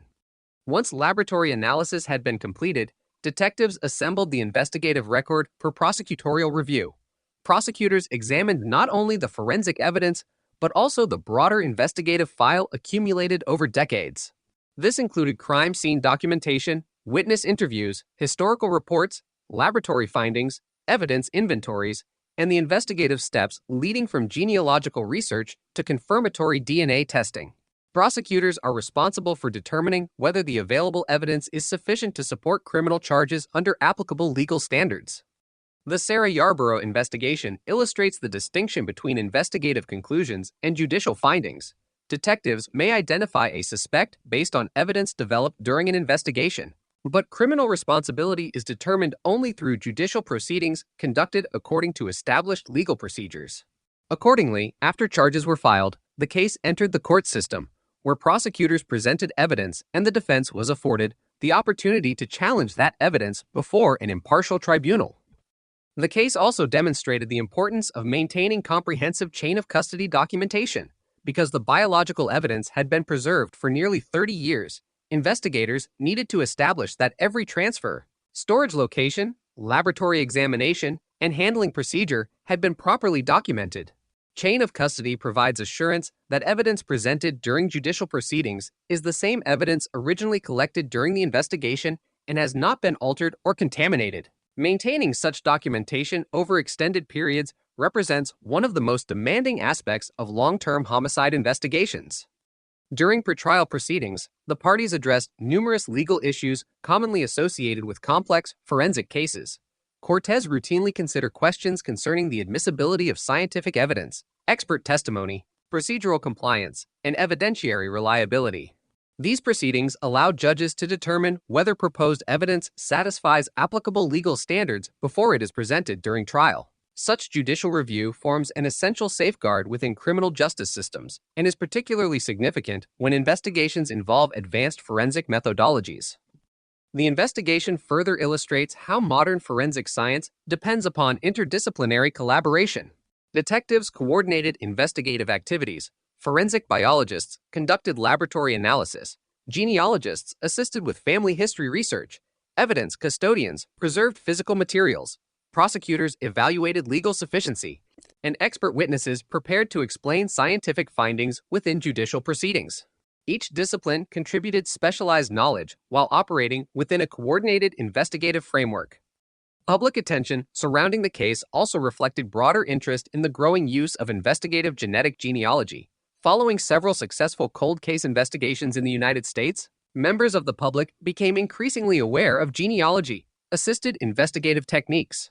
At the same time, legal scholars, policymakers, and forensic organizations continued discussing ethical considerations, including privacy protections, informed consent, database participation, and appropriate oversight governing law enforcement use of genealogical information. The Sarah Yarborough investigation became part of these broader discussions because it demonstrated both the investigative potential and the procedural safeguards associated with genealogy-assisted investigations. Law enforcement agencies emphasized that genealogical research functions as an investigative tool rather than courtroom proof. Every genealogical lead requires independent forensic confirmation and must ultimately satisfy the same legal standards applicable to all criminal prosecutions. The investigation likewise highlighted the continuing value of evidence collected during the earliest stages of a homicide inquiry. Crime scene investigators working in December 1991 documented the scene, collected biological evidence, and preserved physical materials according to accepted procedures despite having no knowledge of future scientific developments. Their work created the evidentiary foundation upon which later forensic analysis depended. This principle remains central to homicide investigation today. Evidence collected carefully during the initial response may acquire increased investigative significance as technology advances. For law enforcement agencies throughout North America, the case reinforced the importance of periodically reviewing unresolved homicide investigations. Advances in forensic biology, DNA sequencing, computational analysis, and genealogical research continue expanding investigative possibilities for cases involving preserved biological evidence. Consequently, many agencies have established specialized cold case review programs designed to identify investigations that may benefit from contemporary scientific methods. Professional organizations have similarly incorporated lessons from investigations such as the Sarah Yarborough case into training programs for detectives, forensic scientists, and prosecutors. Educational materials emphasize comprehensive documentation, evidence preservation, interdisciplinary communication, objective investigative review, and careful integration of scientific advances into established investigative practice. These principles seek to ensure that future cold case investigations can benefit from continuing developments in forensic science while maintaining rigorous legal and scientific standards. By the time the criminal proceedings advanced, the Sarah Yarborough investigation had evolved from a traditional cold case into an important example of modern forensic investigation. The combination of preserved biological evidence, advancing DNA technology, investigative genetic genealogy, conventional detective work, laboratory confirmation, and judicial oversight demonstrated how multiple disciplines can contribute to resolving historical homicide investigations. The case also underscored a broader lesson for criminal justice professionals. Technological innovation is most effective when supported by careful evidence preservation, thorough documentation, and sustained institutional commitment extending across decades. As the prosecution of Gary Charles Hartman moved through the Washington court system, the Sarah Yarborough investigation became an important example of how modern forensic science intersects with long-established legal principles. Although public attention focused largely on the role of DNA technology and investigative genetic genealogy, the judicial process required prosecutors to establish their case using admissible evidence presented according to the rules governing criminal trials. Every stage of the proceedings reflected the distinction between investigative techniques used to identify a suspect and the evidence ultimately evaluated by the court. One of the principal components of the prosecution involved expert testimony explaining the scientific methods used during the investigation. Forensic scientists described how biological evidence recovered during the original 1991 investigation had been preserved, analyzed, and compared with reference samples using validated laboratory procedures. Expert witnesses also explained the quality control systems employed by accredited forensic laboratories, including contamination prevention, documentation requirements, technical review, and statistical interpretation. These procedures are designed to ensure that scientific conclusions presented in court are reliable, reproducible, and supported by accepted forensic standards. Investigative genetic genealogy, while important during the investigative phase, occupied a different role within the judicial proceedings. Genealogy assisted detectives by identifying an investigative lead through analysis of biological relationships found in participating genealogy databases. Once that lead had been developed, investigators sought direct forensic confirmation through standard DNA comparison techniques. Consequently, prosecutors relied primarily on the confirmatory forensic analysis rather than genealogy itself when presenting scientific evidence during court proceedings. This distinction has become a defining feature of many genealogy-assisted investigations. The legal proceedings also highlighted the importance of chain of custody documentation. Because the evidence had remained in official custody for approximately 3 decades, prosecutors demonstrated that every transfer, examination, storage location, and laboratory analysis had been documented according to established procedures. Chain of custody helps ensure that evidence introduced during trial is the same material originally collected during the investigation, and that its integrity has been maintained throughout the investigative process.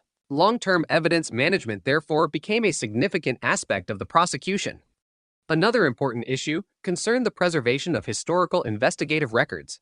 Detectives working on the case decades after the homicide relied extensively on reports prepared during the original investigation. Crime scene diagrams, witness interviews, laboratory reports, evidence inventories, and investigative summaries allowed subsequent investigators to understand earlier findings and evaluate new scientific information within the broader context of the Butte case. This continuity illustrates why detailed documentation remains essential in major homicide investigations, particularly those that may remain unresolved for extended periods. The Sarah Yarborough investigation also demonstrates the role of multidisciplinary cooperation in contemporary criminal investigations. Detectives coordinated investigative strategy, forensic biologists conducted laboratory analyses, genealogists assisted with historical family research, prosecutors evaluated legal sufficiency, and evidence custodians maintained physical materials collected in 1991. Each discipline contributed specialized expertise while operating within established investigative and legal frameworks. Such collaboration has become increasingly common as scientific methods continue expanding the capabilities available to homicide investigators. Public discussion surrounding the case frequently focused on advances in forensic science. Since the early 1990s, laboratory methods have undergone continuous refinement. Improvements in DNA extraction, amplification, sequencing, contamination control, and statistical analysis have significantly increased the quantity and quality of information obtainable from biological evidence. Cases like the Sarah Yarborough investigation demonstrate how evidence collected decades earlier may acquire new investigative value as laboratory science evolves. At the same time, the investigation illustrates the limitations of forensic science. DNA evidence can establish associations between individuals and biological material, but it does not necessarily explain every aspect of an offense. Detectives continued relying upon witness statements, crime scene analysis, historical records, and conventional investigative techniques to understand the broader factual circumstances surrounding the homicide. Scientific evidence, therefore, functioned as one component of a comprehensive investigative process rather than a complete reconstruction of events. The case also contributed to broader professional discussions concerning investigative genetic genealogy, following several successful applications of the methodology in cold case investigations. Law enforcement agencies across the United States evaluated whether similar approaches might assist in resolving other unsolved homicides. Investigators recognize, however, that genealogy is applicable only under specific circumstances. Successful analysis requires preserved biological evidence of sufficient quality, appropriate laboratory capabilities, and informative genetic relationships within participating genealogy databases. Consequently, agencies continue assessing each cold case individually before pursuing genealogy-assisted investigation. Educational institutions have likewise examined the Sarah Yarborough investigation within courses addressing forensic science, criminal investigation, criminology, and legal procedure. The case provides practical examples of evidence preservation, DNA analysis, genealogical research, interdisciplinary collaboration, prosecutorial review, and judicial oversight operating together within a single investigation. Students studying criminal justice frequently analyze such cases to understand how scientific developments influence investigative practice while remaining subject to established legal standards. The investigation further underscores the importance of long-term institutional commitment. Over the course of more than 30 years, numerous detectives, forensic scientists, prosecutors, laboratory personnel, and support staff contributed to the investigation. Although many individuals originally assigned to the case had retired or transferred before the prosecution commenced, careful documentation and evidence preservation ensured that subsequent investigators could continue the work without compromising investigative integrity. This continuity represents a defining characteristic of successful cold case investigations. Professional organizations have incorporated lessons from the investigation into guidance concerning evidence management and cold case review. Recommendations emphasize preserving biological evidence whenever possible, maintaining comprehensive documentation, conducting periodic case reassessments, and monitoring developments in forensic science that may create new investigative opportunities. These principles seek to maximize the future investigative value of evidence collected during major criminal investigations. Beyond its legal significance, the Sarah Yarborough investigation demonstrates how advances in science can influence public policy. Growing recognition of the potential value of genealogy-assisted investigation has encouraged investment in forensic laboratories, specialized cold case units, evidence storage infrastructure, and professional training. Policymakers and criminal justice administrators increasingly recognize that preserving evidence and supporting scientific innovation can create opportunities to resolve investigations previously considered unsolvable. As the judicial proceedings continued, the investigation stood as an example of how modern criminal justice integrates scientific progress with traditional legal safeguards. The evidence collected in 1991 remained central to the prosecution because investigators had preserved it according to professional standards. Advances in forensic biology and investigative genetic genealogy expanded the investigative possibilities available decades later, while the judicial process ensured that scientific findings were evaluated through established evidentiary rules and constitutional protections. Together, these developments illustrate the continuing evolution of homicide investigation and the enduring importance of careful evidence preservation, interdisciplinary cooperation, and objective legal review. As the Sarah Yarborough case progressed through the criminal justice system, it attracted attention well beyond Yakima, Washington. Criminal investigators, forensic scientists, legal scholars, and policymakers viewed the case as part of a broader transformation in the investigation of long unsolved homicides. The successful application of modern forensic science to evidence collected in 1991 illustrated how technological progress could extend the investigative lifespan of preserved biological evidence while reinforcing the importance of traditional investigative practices. One of the principal reasons the case received national attention was the role of evidence preservation. Biological material recovered during the original investigation had remained securely maintained for nearly 3 decades before advances in laboratory science allowed investigators to obtain additional information from it. This outcome reinforced an increasingly accepted principle within forensic investigation. Evidence that cannot answer investigative questions today may become significantly more valuable as scientific capabilities improve. Consequently, many law enforcement agencies have expanded long-term evidence retention policies for serious violent crimes. The investigation also demonstrated the growing importance of specialized cold case units. Many police departments and state investigative agencies now assign experienced detectives to review unresolved homicides using contemporary investigative methods. Rather than repeating earlier investigative work, these units systematically evaluate historical evidence through the lens of modern forensic science, digital record systems, and newly available investigative resources.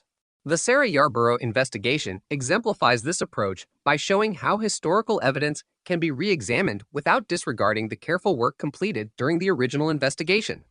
Advances in forensic DNA analysis formed another significant aspect of the case. Since the early 1990s, laboratories have improved DNA extraction techniques, amplification procedures, sequencing technology, contamination detection, and statistical interpretation. These developments have increased the ability of scientists to generate reliable genetic profiles from biological evidence that might previously have produced limited or inconclusive results. The preserved evidence in the Sarah Yarborough investigation benefited from these advances, illustrating the cumulative effect of decades of scientific research and laboratory innovation. Investigative genetic genealogy represented another important development examined by professionals following the case.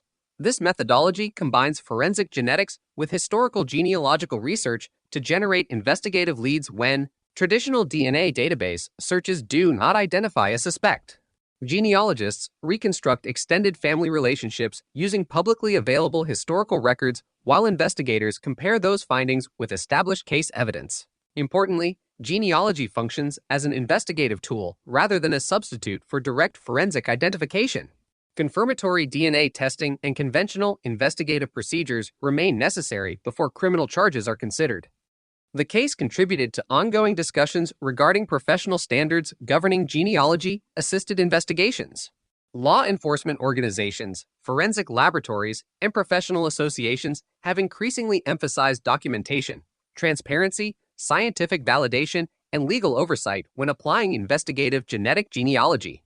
These standards seek to ensure that genealogy is employed responsibly, with appropriate consideration for privacy interests, database participation policies, and evidentiary requirements. The judicial proceedings also highlighted the relationship between scientific evidence and legal review. Courts evaluate forensic evidence through established rules governing admissibility, relevance, reliability, and expert testimony. Scientific findings presented during criminal trials are subject to examination by both prosecution and defense, allowing judges and juries to consider their significance within the broader evidentiary record. The Sarah Yarborough case illustrates how modern forensic science operates within, not outside, the existing legal framework governing criminal prosecutions. Another important aspect of the investigation involves interdisciplinary cooperation. Detectives, forensic biologists, genealogists, prosecutors, evidence custodians, crime scene specialists, and laboratory analysts each contributed specialized expertise throughout different phases of the investigation. Effective communication among these disciplines ensured that scientific developments were interpreted accurately, while investigative decisions remained grounded in documented evidence and established legal procedures. Such collaboration has become increasingly essential as forensic investigations grow more technically sophisticated. The case has also become an educational resource within forensic science and criminal justice programs. Universities, police academies, and professional training organizations frequently examine the investigation to illustrate principles of evidence preservation, DNA analysis, investigative methodology, genealogy, assisted investigation, and judicial procedure. Students studying homicide investigation gain practical insight into how scientific advances complement traditional investigative work while reinforcing the continuing importance of documentation, objectivity, and procedural integrity. From an administrative perspective, the investigation demonstrates the value of comprehensive records management. The investigative file accumulated over nearly 30 years included crime scene documentation, laboratory reports, witness interviews, evidence inventories, correspondence, and analytical summaries prepared by multiple generations of investigators. Maintaining these records allowed later detectives to understand earlier investigative decisions and incorporate new forensic findings into an already well-documented case history. Effective documentation therefore served as a bridge connecting the original investigation with subsequent scientific developments. The Sarah Yarborough investigation also illustrates the broader impact of forensic innovation on public policy. As more cold cases have benefited from advances in DNA analysis and investigative genetic genealogy, governments and law enforcement agencies have increased investment in forensic laboratories, evidence storage systems, specialized investigative units, and scientific training. Policymakers increasingly recognize that preserving evidence and supporting forensic research may generate investigative opportunities many years after an offense occurs. Researchers continue studying cases such as this to evaluate the effectiveness of emerging forensic technologies. Ongoing developments in DNA sequencing, computational biology, genealogical analysis, and laboratory instrumentation continue expanding the range of evidence that can be examined successfully. While investigators acknowledge that not every cold case contains biological material suitable for advanced testing, the Sarah Yarborough investigation demonstrates how sustained scientific progress can significantly enhance investigative capabilities when appropriate evidence has been preserved. The investigation further reinforces an important principle frequently emphasized by experienced detectives. Technological innovation does not replace careful investigative practice. Crime scene documentation, witness interviews, evidence preservation, chain of custody procedures, laboratory quality assurance, and objective case review remain fundamental components of successful homicide investigations. Modern forensic techniques build upon these established practices rather than substituting for them. As criminal justice professionals continued evaluating the lessons of the Sarah Yarborough investigation, the case increasingly came to represent more than the resolution of a single homicide. It demonstrated how scientific research, institutional persistence, interdisciplinary cooperation, and rigorous legal procedures can collectively influence investigations extending across multiple decades. For investigators responsible for other unresolved homicides, the case provided a practical example of how preserved evidence, combined with evolving forensic science and systematic investigative review, may create opportunities that were not available when the original crime occurred. As the investigation into the murder of Sarah Yarborough moved toward its conclusion within the judicial system, criminal justice professionals increasingly viewed the case as an illustration of the long-term evolution of homicide investigations. Rather than focusing solely on the identification of a suspect, investigators, forensic scientists, and legal scholars examined the case to better understand how scientific advances, institutional continuity, and careful investigative procedures had combined over more than 3 decades to produce evidence capable of supporting prosecution. One of the defining features of the investigation was the preservation of biological evidence collected in December 1991. Crime scene investigators working under the forensic standards of the early 1990s documented the scene, collected biological material, maintained detailed evidence inventories, and initiated chain of custody procedures that continued throughout the life of the case. At the time, those investigators could not have anticipated the future development of investigative genetic genealogy or the significant improvements that would later occur in DNA analysis. Nevertheless, their adherence to professional evidence collection practices created the foundation upon which later scientific advances depended. The investigation also demonstrates the value of periodic case review. Cold case investigations often remain inactive for extended periods because available investigative leads have been exhausted. However, inactivity does not imply abandonment. Law enforcement agencies routinely re-examine unsolved homicides when advances in forensic science, digital record systems, or investigative methodology create new opportunities. In the Sarah Yarborough investigation, successive reviews allowed detectives to evaluate emerging scientific techniques while preserving continuity with the original investigative work. Another important lesson concerns the relationship between forensic science and investigative objectivity. Throughout the renewed investigation, detectives avoided treating any single scientific development as conclusive on its own. Investigative genetic genealogy generated leads requiring verification. Laboratory DNA analysis confirmed genetic associations through validated forensic procedures. Detectives then compared those scientific findings with historical investigative records, geographic information, witness statements, and other documented evidence. This layered approach reflects accepted investigative practice by requiring independent corroboration before significant investigative decisions are made. Professional forensic organizations have frequently emphasized this distinction. Scientific methods provide information that must be interpreted within the broader context of a criminal investigation. DNA evidence may establish a biological association, but investigators remain responsible for evaluating how that evidence relates to the known circumstances of the offense. Consequently, successful homicide investigations continue integrating forensic analysis with traditional investigative techniques rather than relying exclusively upon laboratory findings. The Sarah Yarborough case has likewise informed discussions regarding laboratory quality assurance. Forensic laboratories conducting DNA analysis operate under accreditation standards requiring validated analytical methods, technical review, proficiency testing, instrument calibration, contamination prevention measures, and comprehensive documentation. These procedures are designed to ensure that scientific conclusions presented during criminal proceedings are reliable and reproducible. Long-term investigations such as this one demonstrate the importance of maintaining consistent laboratory standards as technology evolves over many years. The investigation further illustrates the importance of interdisciplinary collaboration. Detectives coordinated investigative strategy, forensic biologists performed laboratory examinations, genealogists reconstructed family relationships, prosecutors assessed legal sufficiency, evidence custodians maintained physical materials, and expert witnesses prepared scientific testimony. Each participant contributed specialized expertise while working within an integrated investigative framework. Modern homicide investigations increasingly rely upon such collaboration as forensic methods become more technically sophisticated. Educational institutions have incorporated the Sarah Yarborough investigation into curricula addressing forensic science, criminal investigation, criminology, and criminal procedure.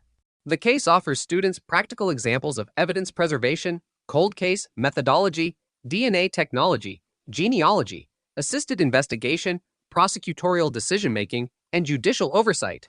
Rather than serving solely as a historical account of one investigation, the case functions as a teaching resource illustrating broader principles applicable to many complex criminal investigations. The investigation also contributed to policy discussions concerning evidence retention.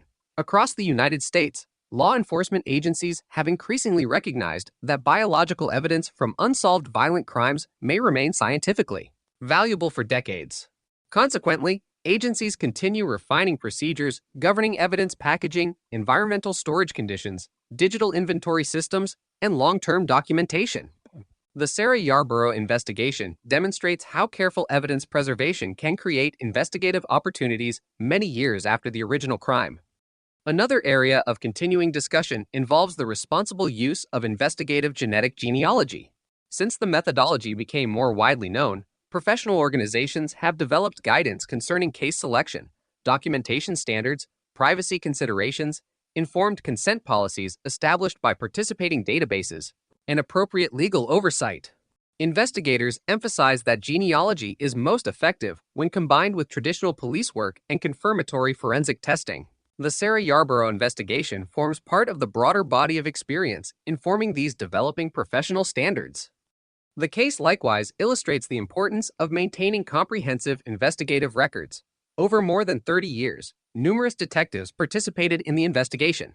Detailed reports prepared by earlier investigators enabled later personnel to understand historical decisions, evaluate previous leads, and incorporate new forensic findings without losing continuity. Such documentation represents an essential component of effective cold case investigation because investigative knowledge must often survive multiple personnel transitions. From a broader criminal justice perspective, the investigation reflects the continuing evolution of homicide investigation during the past several decades. When the murder occurred in 1991, forensic DNA analysis remained relatively new. By the time investigators identified a suspect, molecular genetics, digital record systems, computational analysis, and genealogy-assisted investigation had significantly expanded investigative capabilities. Yet throughout these technological changes, the fundamental principles of homicide investigation, careful evidence collection, objective analysis, comprehensive documentation, and legal accountability remained unchanged. The Sarah Yarborough investigation, therefore, occupies an important place within the history of forensic science, not because it relied upon any single technological breakthrough, but because it demonstrates how scientific innovation and traditional investigative practice can reinforce one another over extended periods. Every stage of the investigation, from the original crime scene examination to modern laboratory analysis and judicial review, depended upon professional standards developed across multiple disciplines working together toward a common investigative objective. As forensic science continues advancing, investigators increasingly recognize that unresolved homicide investigations should be viewed as evolving inquiries rather than permanently unsolved cases. New analytical techniques, improved laboratory instrumentation, expanded genealogical resources, and advances in computational biology continue creating opportunities to revisit preserved evidence using methods unavailable during earlier investigations.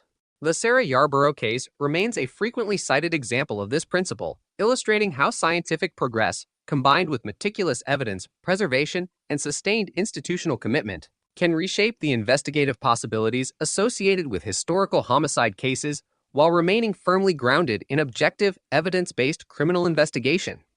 As legal proceedings continued in the Sarah Yarborough homicide case, the investigation became increasingly recognized within the criminal justice community as an example of the changing relationship between forensic science and homicide investigation. The resolution of the case reflected not only advances in DNA technology, but also decades of careful investigative work, systematic evidence preservation, and collaboration among multiple disciplines. Rather than representing a single scientific breakthrough, the investigation demonstrated how progress in criminal justice often results from the accumulation of incremental developments over many years. One of the most significant aspects of the investigation was the preservation of institutional knowledge. During the more than 30 years between the homicide and the prosecution, numerous detectives, forensic scientists, prosecutors, evidence custodians, and laboratory personnel contributed to the case. Many of those originally involved retired or transferred before the investigation reached its final stages.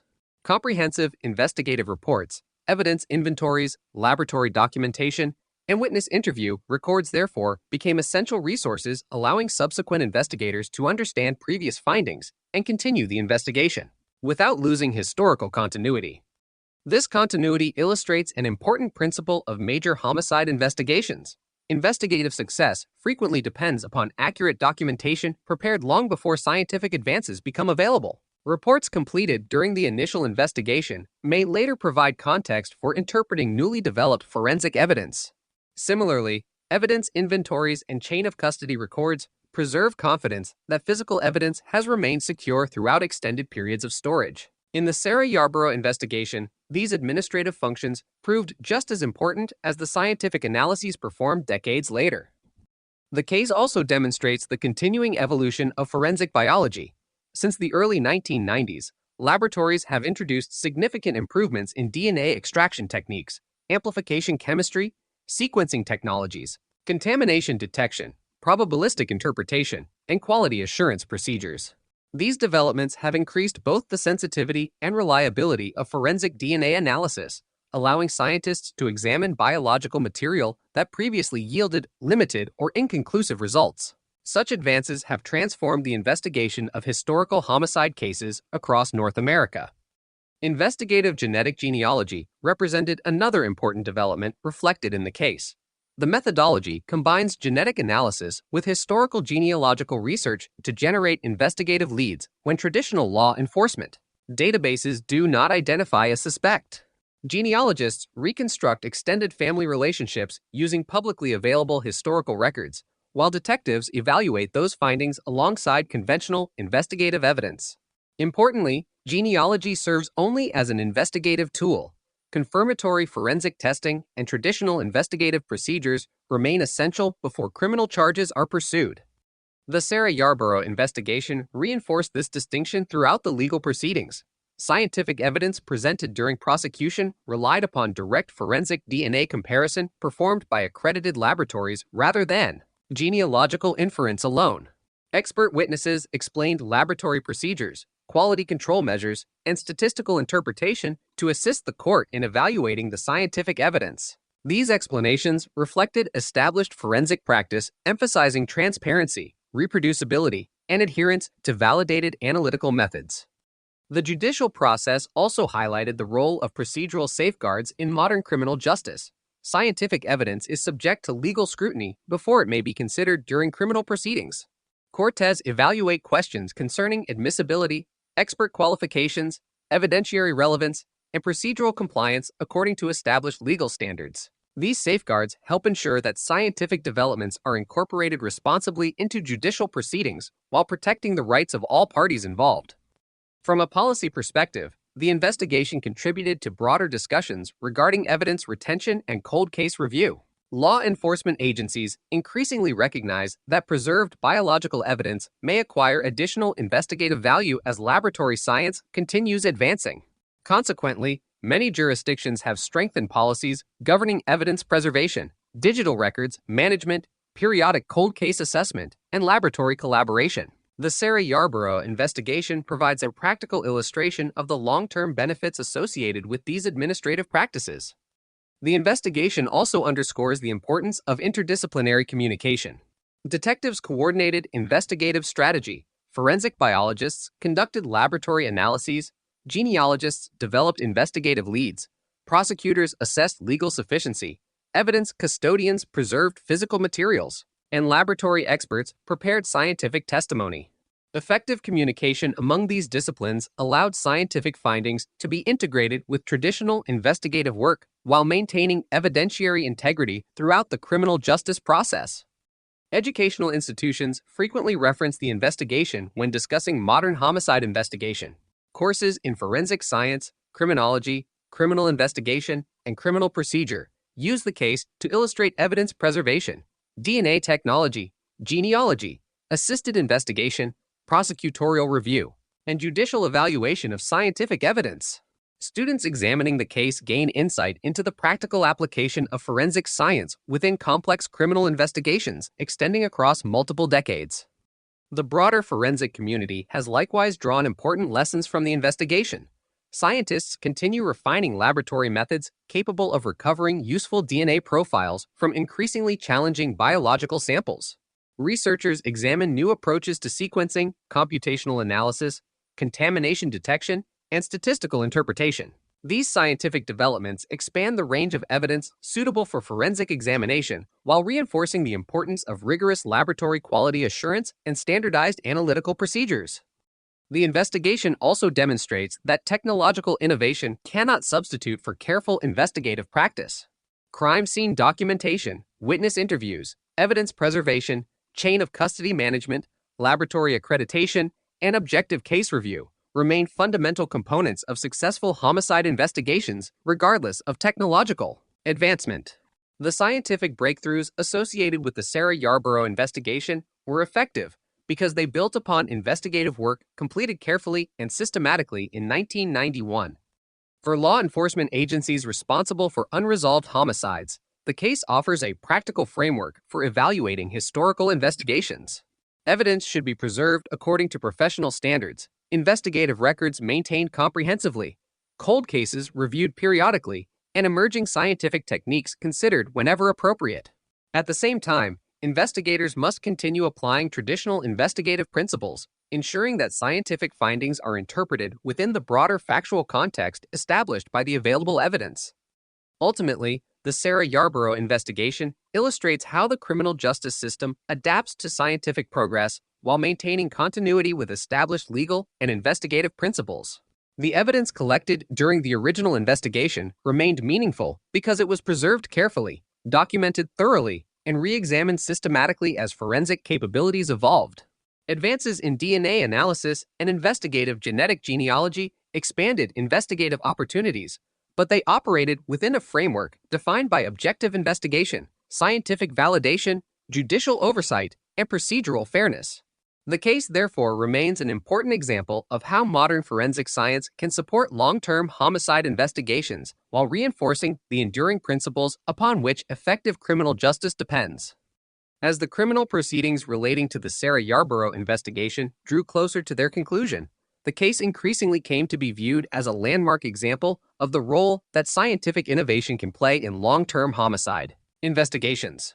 More than 3 decades had passed between the murder in December 1991 and the legal resolution of the case. During that period, advances in forensic biology, improvements in evidence management, and the emergence of investigative genetic genealogy significantly expanded the investigative tools available to law enforcement. At the same time, the investigation demonstrated that these scientific developments are most effective when supported by careful documentation, disciplined investigative practice, and rigorous legal oversight. One of the most important aspects of the investigation involved the continuity of evidence management. Evidence collected during the original homicide investigation remained securely preserved through multiple changes in investigative personnel, forensic laboratories, and technological capabilities. Maintaining that continuity required comprehensive evidence inventories, detailed chain of custody documentation, standardized storage procedures, and periodic administrative review. These responsibilities, often performed outside public attention, became essential factors in allowing modern forensic analysis to be conducted decades after the crime occurred. The investigation also highlighted the value of systematic case review. Cold case investigations are periodically reassessed, not because earlier investigators necessarily made errors, but because scientific capabilities continue evolving. Methods unavailable during one decade may become routine during the next. Consequently, many law enforcement agencies conduct structured reviews of unresolved homicides whenever significant developments occur in forensic science, laboratory technology, digital information systems, or investigative methodology. The Sarah Yarborough investigation reflects this broader practice of reassessing historical evidence as new analytical opportunities emerge. Within forensic science, the case has become an example of the practical application of DNA technology across multiple generations of laboratory development. Early DNA analysis provided investigators with valuable information, but was constrained by the scientific capabilities available during the 1990s. Subsequent improvements in extraction methods, amplification chemistry, sequencing technologies, contamination detection, and statistical analysis gradually increased the amount of information recoverable from preserved biological evidence. Rather than replacing earlier forensic work, these advances built directly upon evidence collected and preserved during the original investigation. Investigative genetic genealogy likewise occupies an important place within the history of the case. The methodology illustrates how scientific research and historical documentation can be combined to generate investigative leads when traditional forensic database searches do not identify a suspect. Genealogists reconstruct extended family relationships using publicly available historical records, while detectives compare those findings with established investigative evidence. This collaborative approach expands investigative possibilities, but remains subject to verification through conventional forensic testing and judicial review. The distinction between investigative methods and courtroom evidence remains central throughout the legal proceedings. Genealogical analysis assisted investigators during the investigative phase by narrowing the field of possible individuals associated with the unknown DNA profile. Direct forensic DNA comparison, however, provided the scientific evidence evaluated within the criminal justice process. This distinction reflects accepted professional practice and has influenced guidance developed by forensic organizations concerning the responsible use of investigative genetic genealogy. The Sarah Yarborough investigation also demonstrates the importance of interdisciplinary cooperation. Detectives coordinated investigative strategy, forensic biologists conducted laboratory examinations, genealogists performed historical research, prosecutors evaluated legal sufficiency, evidence custodians maintained physical materials, and expert witnesses explained scientific findings during legal proceedings. Each discipline contributed specialized expertise while operating within established investigative and judicial frameworks. Modern homicide investigations increasingly depend upon this type of coordinated professional collaboration. Educational organizations continue examining the investigation because it illustrates several foundational principles of criminal investigation. Students studying forensic science, criminology, criminal procedure, and investigative methodology frequently analyze the case to understand evidence preservation, DNA technology, cold case management, genealogy, assisted investigation, and judicial evaluation of scientific evidence.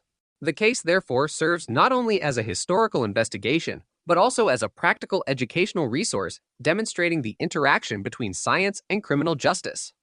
Professional associations have similarly drawn lessons from the investigation when developing guidance concerning cold case investigations. Recommendations emphasize preserving biological evidence whenever feasible, maintaining comprehensive documentation, conducting periodic case reassessment, collaborating with accredited forensic laboratories, and integrating emerging scientific techniques with established investigative procedures. These recommendations recognize that unresolved homicide investigations may benefit from scientific developments many years after the original offense. The investigation further illustrates the importance of laboratory accreditation and quality assurance. Forensic laboratories conducting DNA analysis operate under standardized procedures governing validation, contamination prevention, proficiency testing, technical review, instrument calibration, and documentation. These safeguards ensure that scientific findings presented within judicial proceedings satisfy accepted professional standards. Long-term investigations, such as the Sarah Yarborough case, reinforce the necessity of maintaining these standards consistently over extended periods. Public attention surrounding the investigation also contributed to broader discussions concerning investment in forensic science.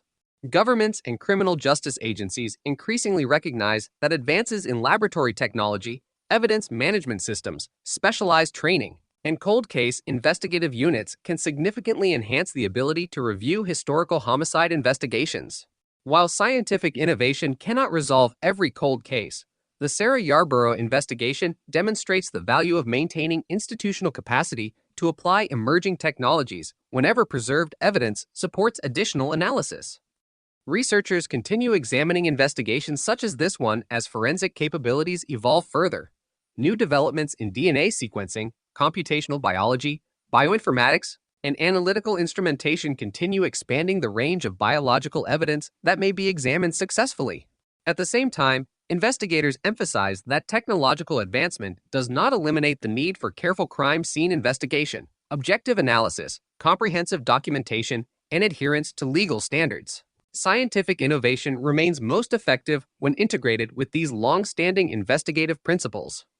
Ultimately, the Sarah Yarborough investigation illustrates the cumulative nature of progress within criminal justice. No single scientific development, investigative decision, or technological breakthrough resolved the case independently. Instead, the outcome reflected decades of careful evidence preservation, continuous scientific advancement, interdisciplinary collaboration, methodical investigative review, and judicial oversight. The investigation therefore remains significant, not only because it resolved a long unsolved homicide, but also because it demonstrates how patient, evidence-based investigation can adapt to scientific progress while preserving the integrity of the criminal justice process. Following the resolution of the Sarah Yarborough investigation, criminal justice professionals increasingly examine the case as an example of how scientific innovation can influence the investigation of serious violent crime while remaining subject to established legal and investigative standards. Although public attention often centered on the role of DNA technology in investigative genetic genealogy, the broader significance of the case lies in the interaction between scientific progress, institutional continuity, evidence preservation, and multidisciplinary cooperation developed over more than 3 decades. One of the principal lessons concerns the long-term preservation of evidence. The biological material collected during the original investigation in December 1991 remained suitable for advanced forensic analysis because investigators followed established evidence collection procedures and maintained secure storage throughout the life of the case. Proper packaging, detailed chain of custody documentation, environmental controls were appropriate, and comprehensive inventory systems ensured that later laboratory examinations could be conducted without compromising evidentiary integrity. These practices have become increasingly important as forensic science continues expanding the analytical value of preserved biological material. The case also demonstrates the importance of institutional memory within law enforcement agencies. Major homicide investigations frequently extend beyond the careers of the investigators originally assigned to them. Detectives retire, laboratory personnel change assignments, prosecutors transition to different responsibilities, and organizational structures evolve over time.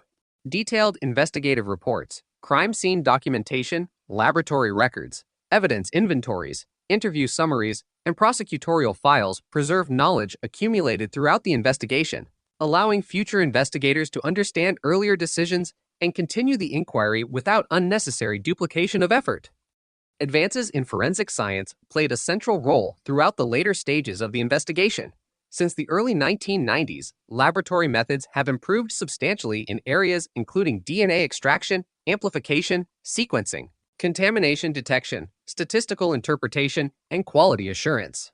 These scientific developments have enabled laboratories to obtain increasingly reliable information from biological evidence that earlier technologies could not analyze successfully. The Sarah Yarborough investigation illustrates how preserved evidence may acquire new investigative value as laboratory capabilities evolve over time.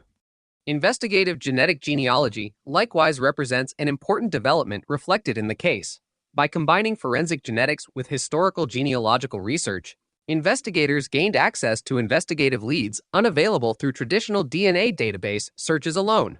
However, the investigation also reinforces an essential professional distinction.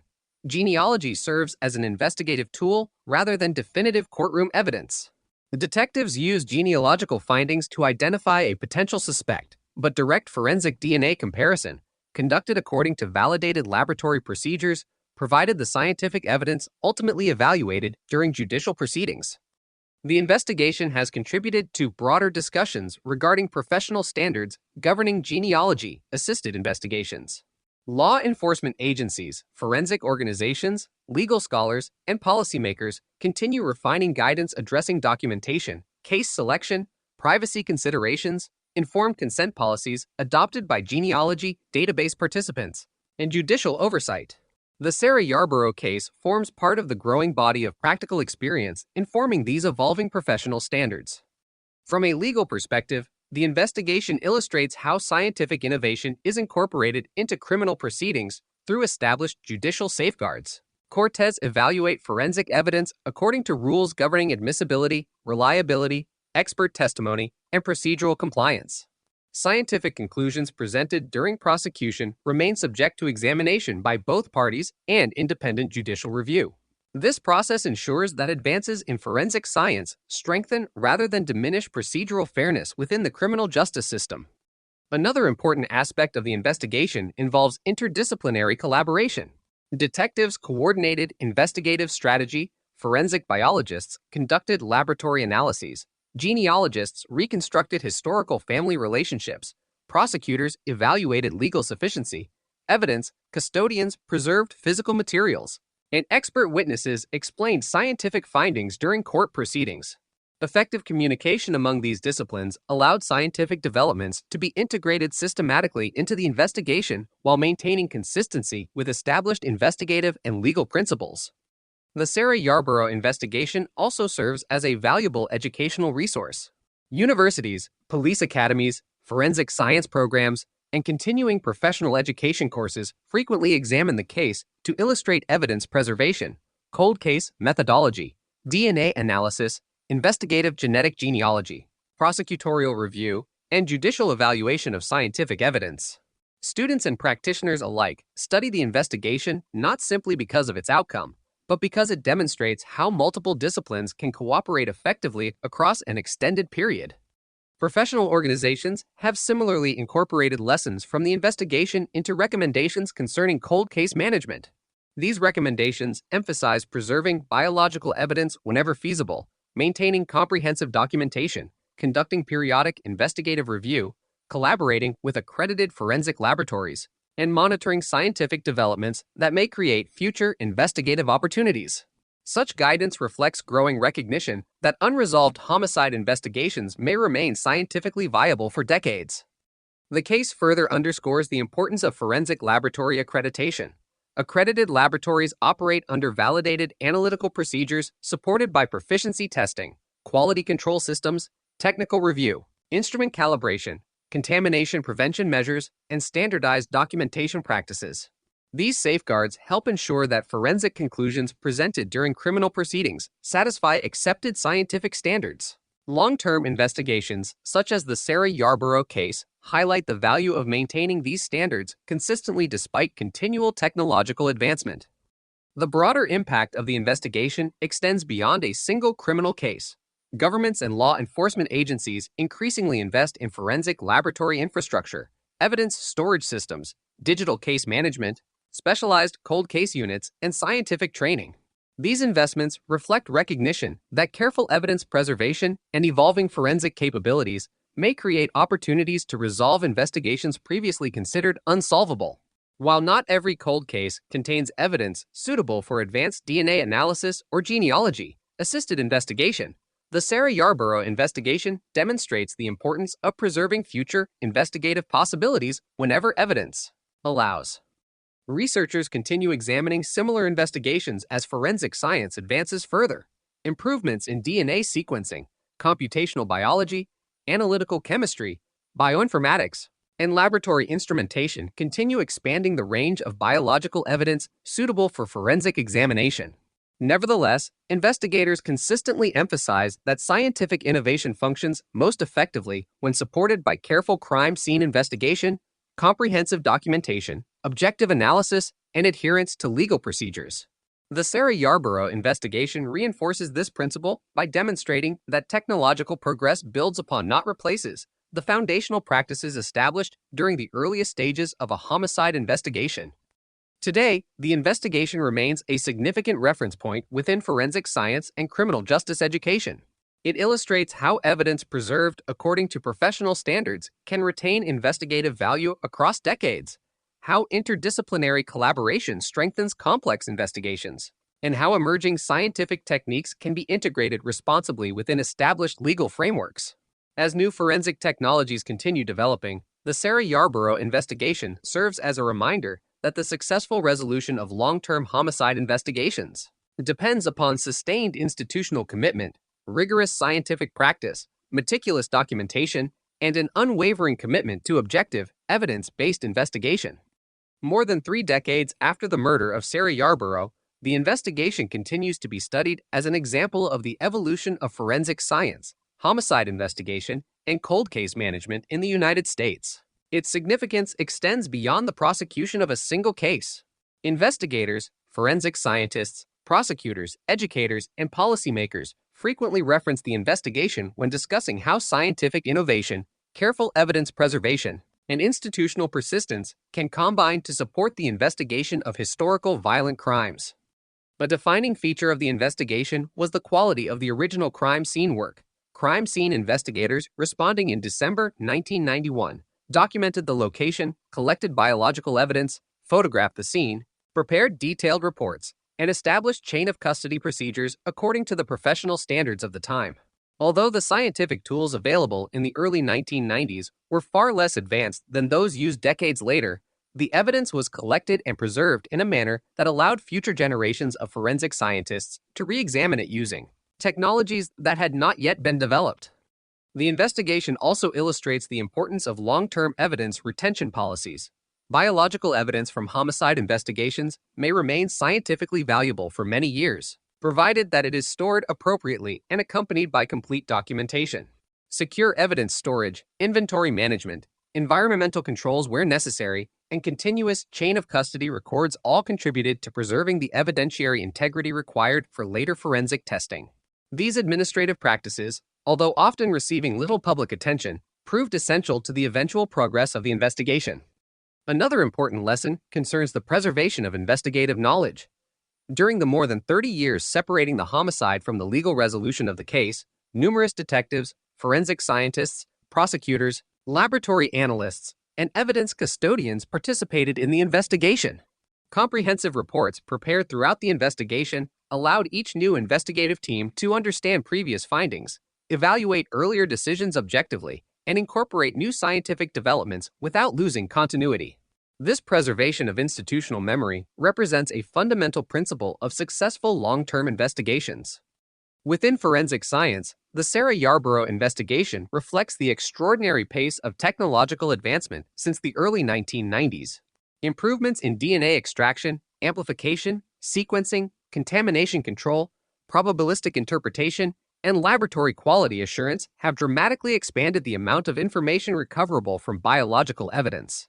These developments did not diminish the importance of the original investigation. Instead, they increased the scientific value of evidence that had been carefully preserved from the beginning.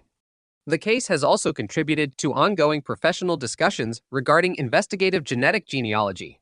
As more law enforcement agencies evaluate genealogy-assisted investigations, organizations responsible for forensic standards continue developing guidance addressing case selection, documentation, quality assurance, privacy protections, informed consent policies adopted by genealogy databases, and legal oversight.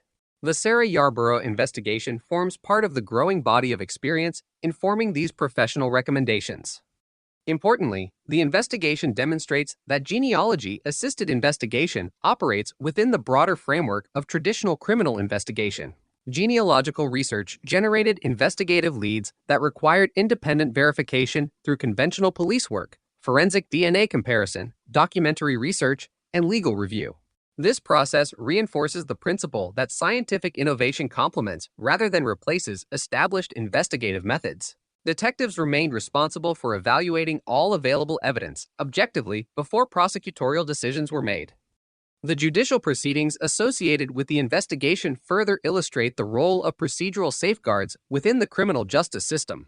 Scientific evidence introduced during criminal trials is evaluated according to established evidentiary standards governing admissibility, reliability, relevance, and expert testimony. Courts provide an independent forum in which scientific findings may be examined through adversarial testing, ensuring that technological advances remain subject to constitutional protections and procedural fairness. Educational institutions frequently examine the investigation because it illustrates numerous aspects of modern criminal justice practice. Students studying forensic science, criminology, criminal investigation, criminal procedure, and legal studies analyze the case to understand evidence preservation, laboratory analysis, genealogy, assisted investigation, prosecutorial decision-making, and judicial review. The investigation serves not only as a historical example, but also as a practical teaching resource demonstrating the interaction between science and law. Professional organizations have likewise incorporated lessons from the investigation into recommendations concerning cold case investigation. These recommendations encourage agencies to preserve biological evidence whenever possible, maintain comprehensive investigative documentation, conduct periodic reviews of unresolved homicides, collaborate with accredited forensic laboratories, and remain informed regarding scientific developments that may enhance future investigative capabilities. Such guidance reflects growing recognition that unresolved cases should remain scientifically accessible as forensic technologies continue evolving. The Sarah Yarborough investigation also illustrates the importance of laboratory accreditation and scientific quality assurance. Accredited forensic laboratories operate under standardized procedures requiring method validation, proficiency testing, contamination prevention, technical review, instrument maintenance, and detailed documentation. These safeguards support the reliability of scientific conclusions presented during criminal proceedings and reinforce public confidence in forensic evidence used by the justice system. Beyond its immediate legal significance, the investigation has influenced broader policy discussions concerning investment in forensic science and cold case investigation. Governments and law enforcement agencies increasingly recognize the value of maintaining modern forensic laboratories, secure evidence storage facilities, digital records management systems, specialized investigative personnel, and continuing professional education. Such investments help ensure that preserved evidence remains available for examination as scientific capabilities continue advancing. Researchers continue examining cases such as the Sarah Yarborough investigation to evaluate emerging forensic methodologies. Ongoing developments in DNA sequencing, computational biology, bioinformatics, analytical chemistry, and digital investigation continue expanding the range of evidence suitable for scientific examination. At the same time, investigators emphasize that technological progress remains most effective when supported by careful crime scene documentation, evidence preservation, objective analysis, and adherence to legal standards. Ultimately, the Sarah Yarborough investigation represents the convergence of scientific progress and professional investigative practice. The careful work performed during the original investigation created the evidentiary foundation upon which later forensic advances could build. Decades of institutional commitment preserved both the evidence and the investigative record. Emerging technologies expanded analytical capabilities, while the criminal justice system ensured that scientific findings were evaluated through established legal procedures. For these reasons, the case continues to serve as an influential example for investigators, forensic scientists, prosecutors, educators, and policymakers seeking to understand how modern forensic science can strengthen the investigation of historical homicide cases while preserving the fundamental principles of objective, evidence-based criminal justice. The investigation into the murder of Sarah Yarborough occupies an important place in the history of modern forensic science and cold case investigation in the United States. More than 30 years separated the events of December 1991 from the eventual resolution of the criminal case. During those decades, advances in laboratory science, improvements in evidence management, and the development of investigative genetic genealogy fundamentally changed the investigative possibilities available to law enforcement. Yet the case also demonstrates that scientific progress alone is never sufficient. Every forensic advancement depended upon the careful work performed by investigators during the earliest stages of the investigation and upon the consistent preservation of evidence over many years. The original investigation established the foundation for everything that followed. Crime scene investigators documented the location, collected biological evidence, photographed the scene, prepared detailed reports, and maintained chain of custody records according to the professional standards available at the time. Although DNA technology was still in its early stages, investigators recognized the importance of preserving every item of potential evidentiary value. Their decisions ensured that future generations of forensic scientists would have access to evidence capable of benefiting from technological developments that could not have been anticipated in 1991. One of the principal lessons of the Sarah Yarborough investigation concerns the importance of long-term evidence preservation. Biological material associated with serious violent crimes may remain scientifically valuable for decades when collected, packaged, documented, and stored according to accepted forensic procedures. Throughout the investigation, evidence custodians maintained detailed inventories, documented every transfer of custody, and ensured that physical evidence remained suitable for future laboratory analysis. These administrative responsibilities, though often less visible than investigative breakthroughs, proved essential to the eventual progress of the case. The investigation also demonstrates the value of institutional continuity within criminal justice agencies. Major homicide investigations frequently outlast the careers of the detectives, forensic scientists, prosecutors, and laboratory personnel initially assigned to them. Detailed investigative reports, witness interviews, laboratory records, crime scene diagrams, and evidence inventories preserve institutional knowledge across decades, allowing future investigators to understand earlier findings while incorporating new scientific techniques into existing investigations. The Sarah Yarborough case illustrates how careful documentation allows criminal investigations to evolve without losing their evidentiary integrity. Advances in forensic science represented another defining feature of the investigation. Since the early 1990s, laboratory capabilities have expanded dramatically through improvements in DNA extraction, amplification, sequencing, contamination control, statistical interpretation, and quality assurance. These developments increased the amount of information recoverable from preserved biological evidence and expanded the investigative opportunities available in historical homicide cases. The Sarah Yarborough investigation demonstrates how scientific progress can transform evidence collected decades earlier into valuable investigative material. Investigative genetic genealogy likewise became an important component of the investigation. By combining forensic genetics with traditional genealogical research, investigators developed investigative leads that could not have been identified through conventional law enforcement databases alone. However, the investigation also reinforced an important professional principle. Genealogy generates investigative leads rather than establishing criminal responsibility. Confirmatory forensic DNA testing, conducted according to validated laboratory procedures, remained necessary before prosecutors could proceed with criminal charges. This distinction continues guiding professional standards governing the use of investigative genetic genealogy throughout the United States. The judicial proceedings further illustrate how scientific innovation is incorporated into established legal frameworks. Courts has evaluated forensic evidence according to long-standing principles governing admissibility, reliability, relevance, and expert testimony. Scientific findings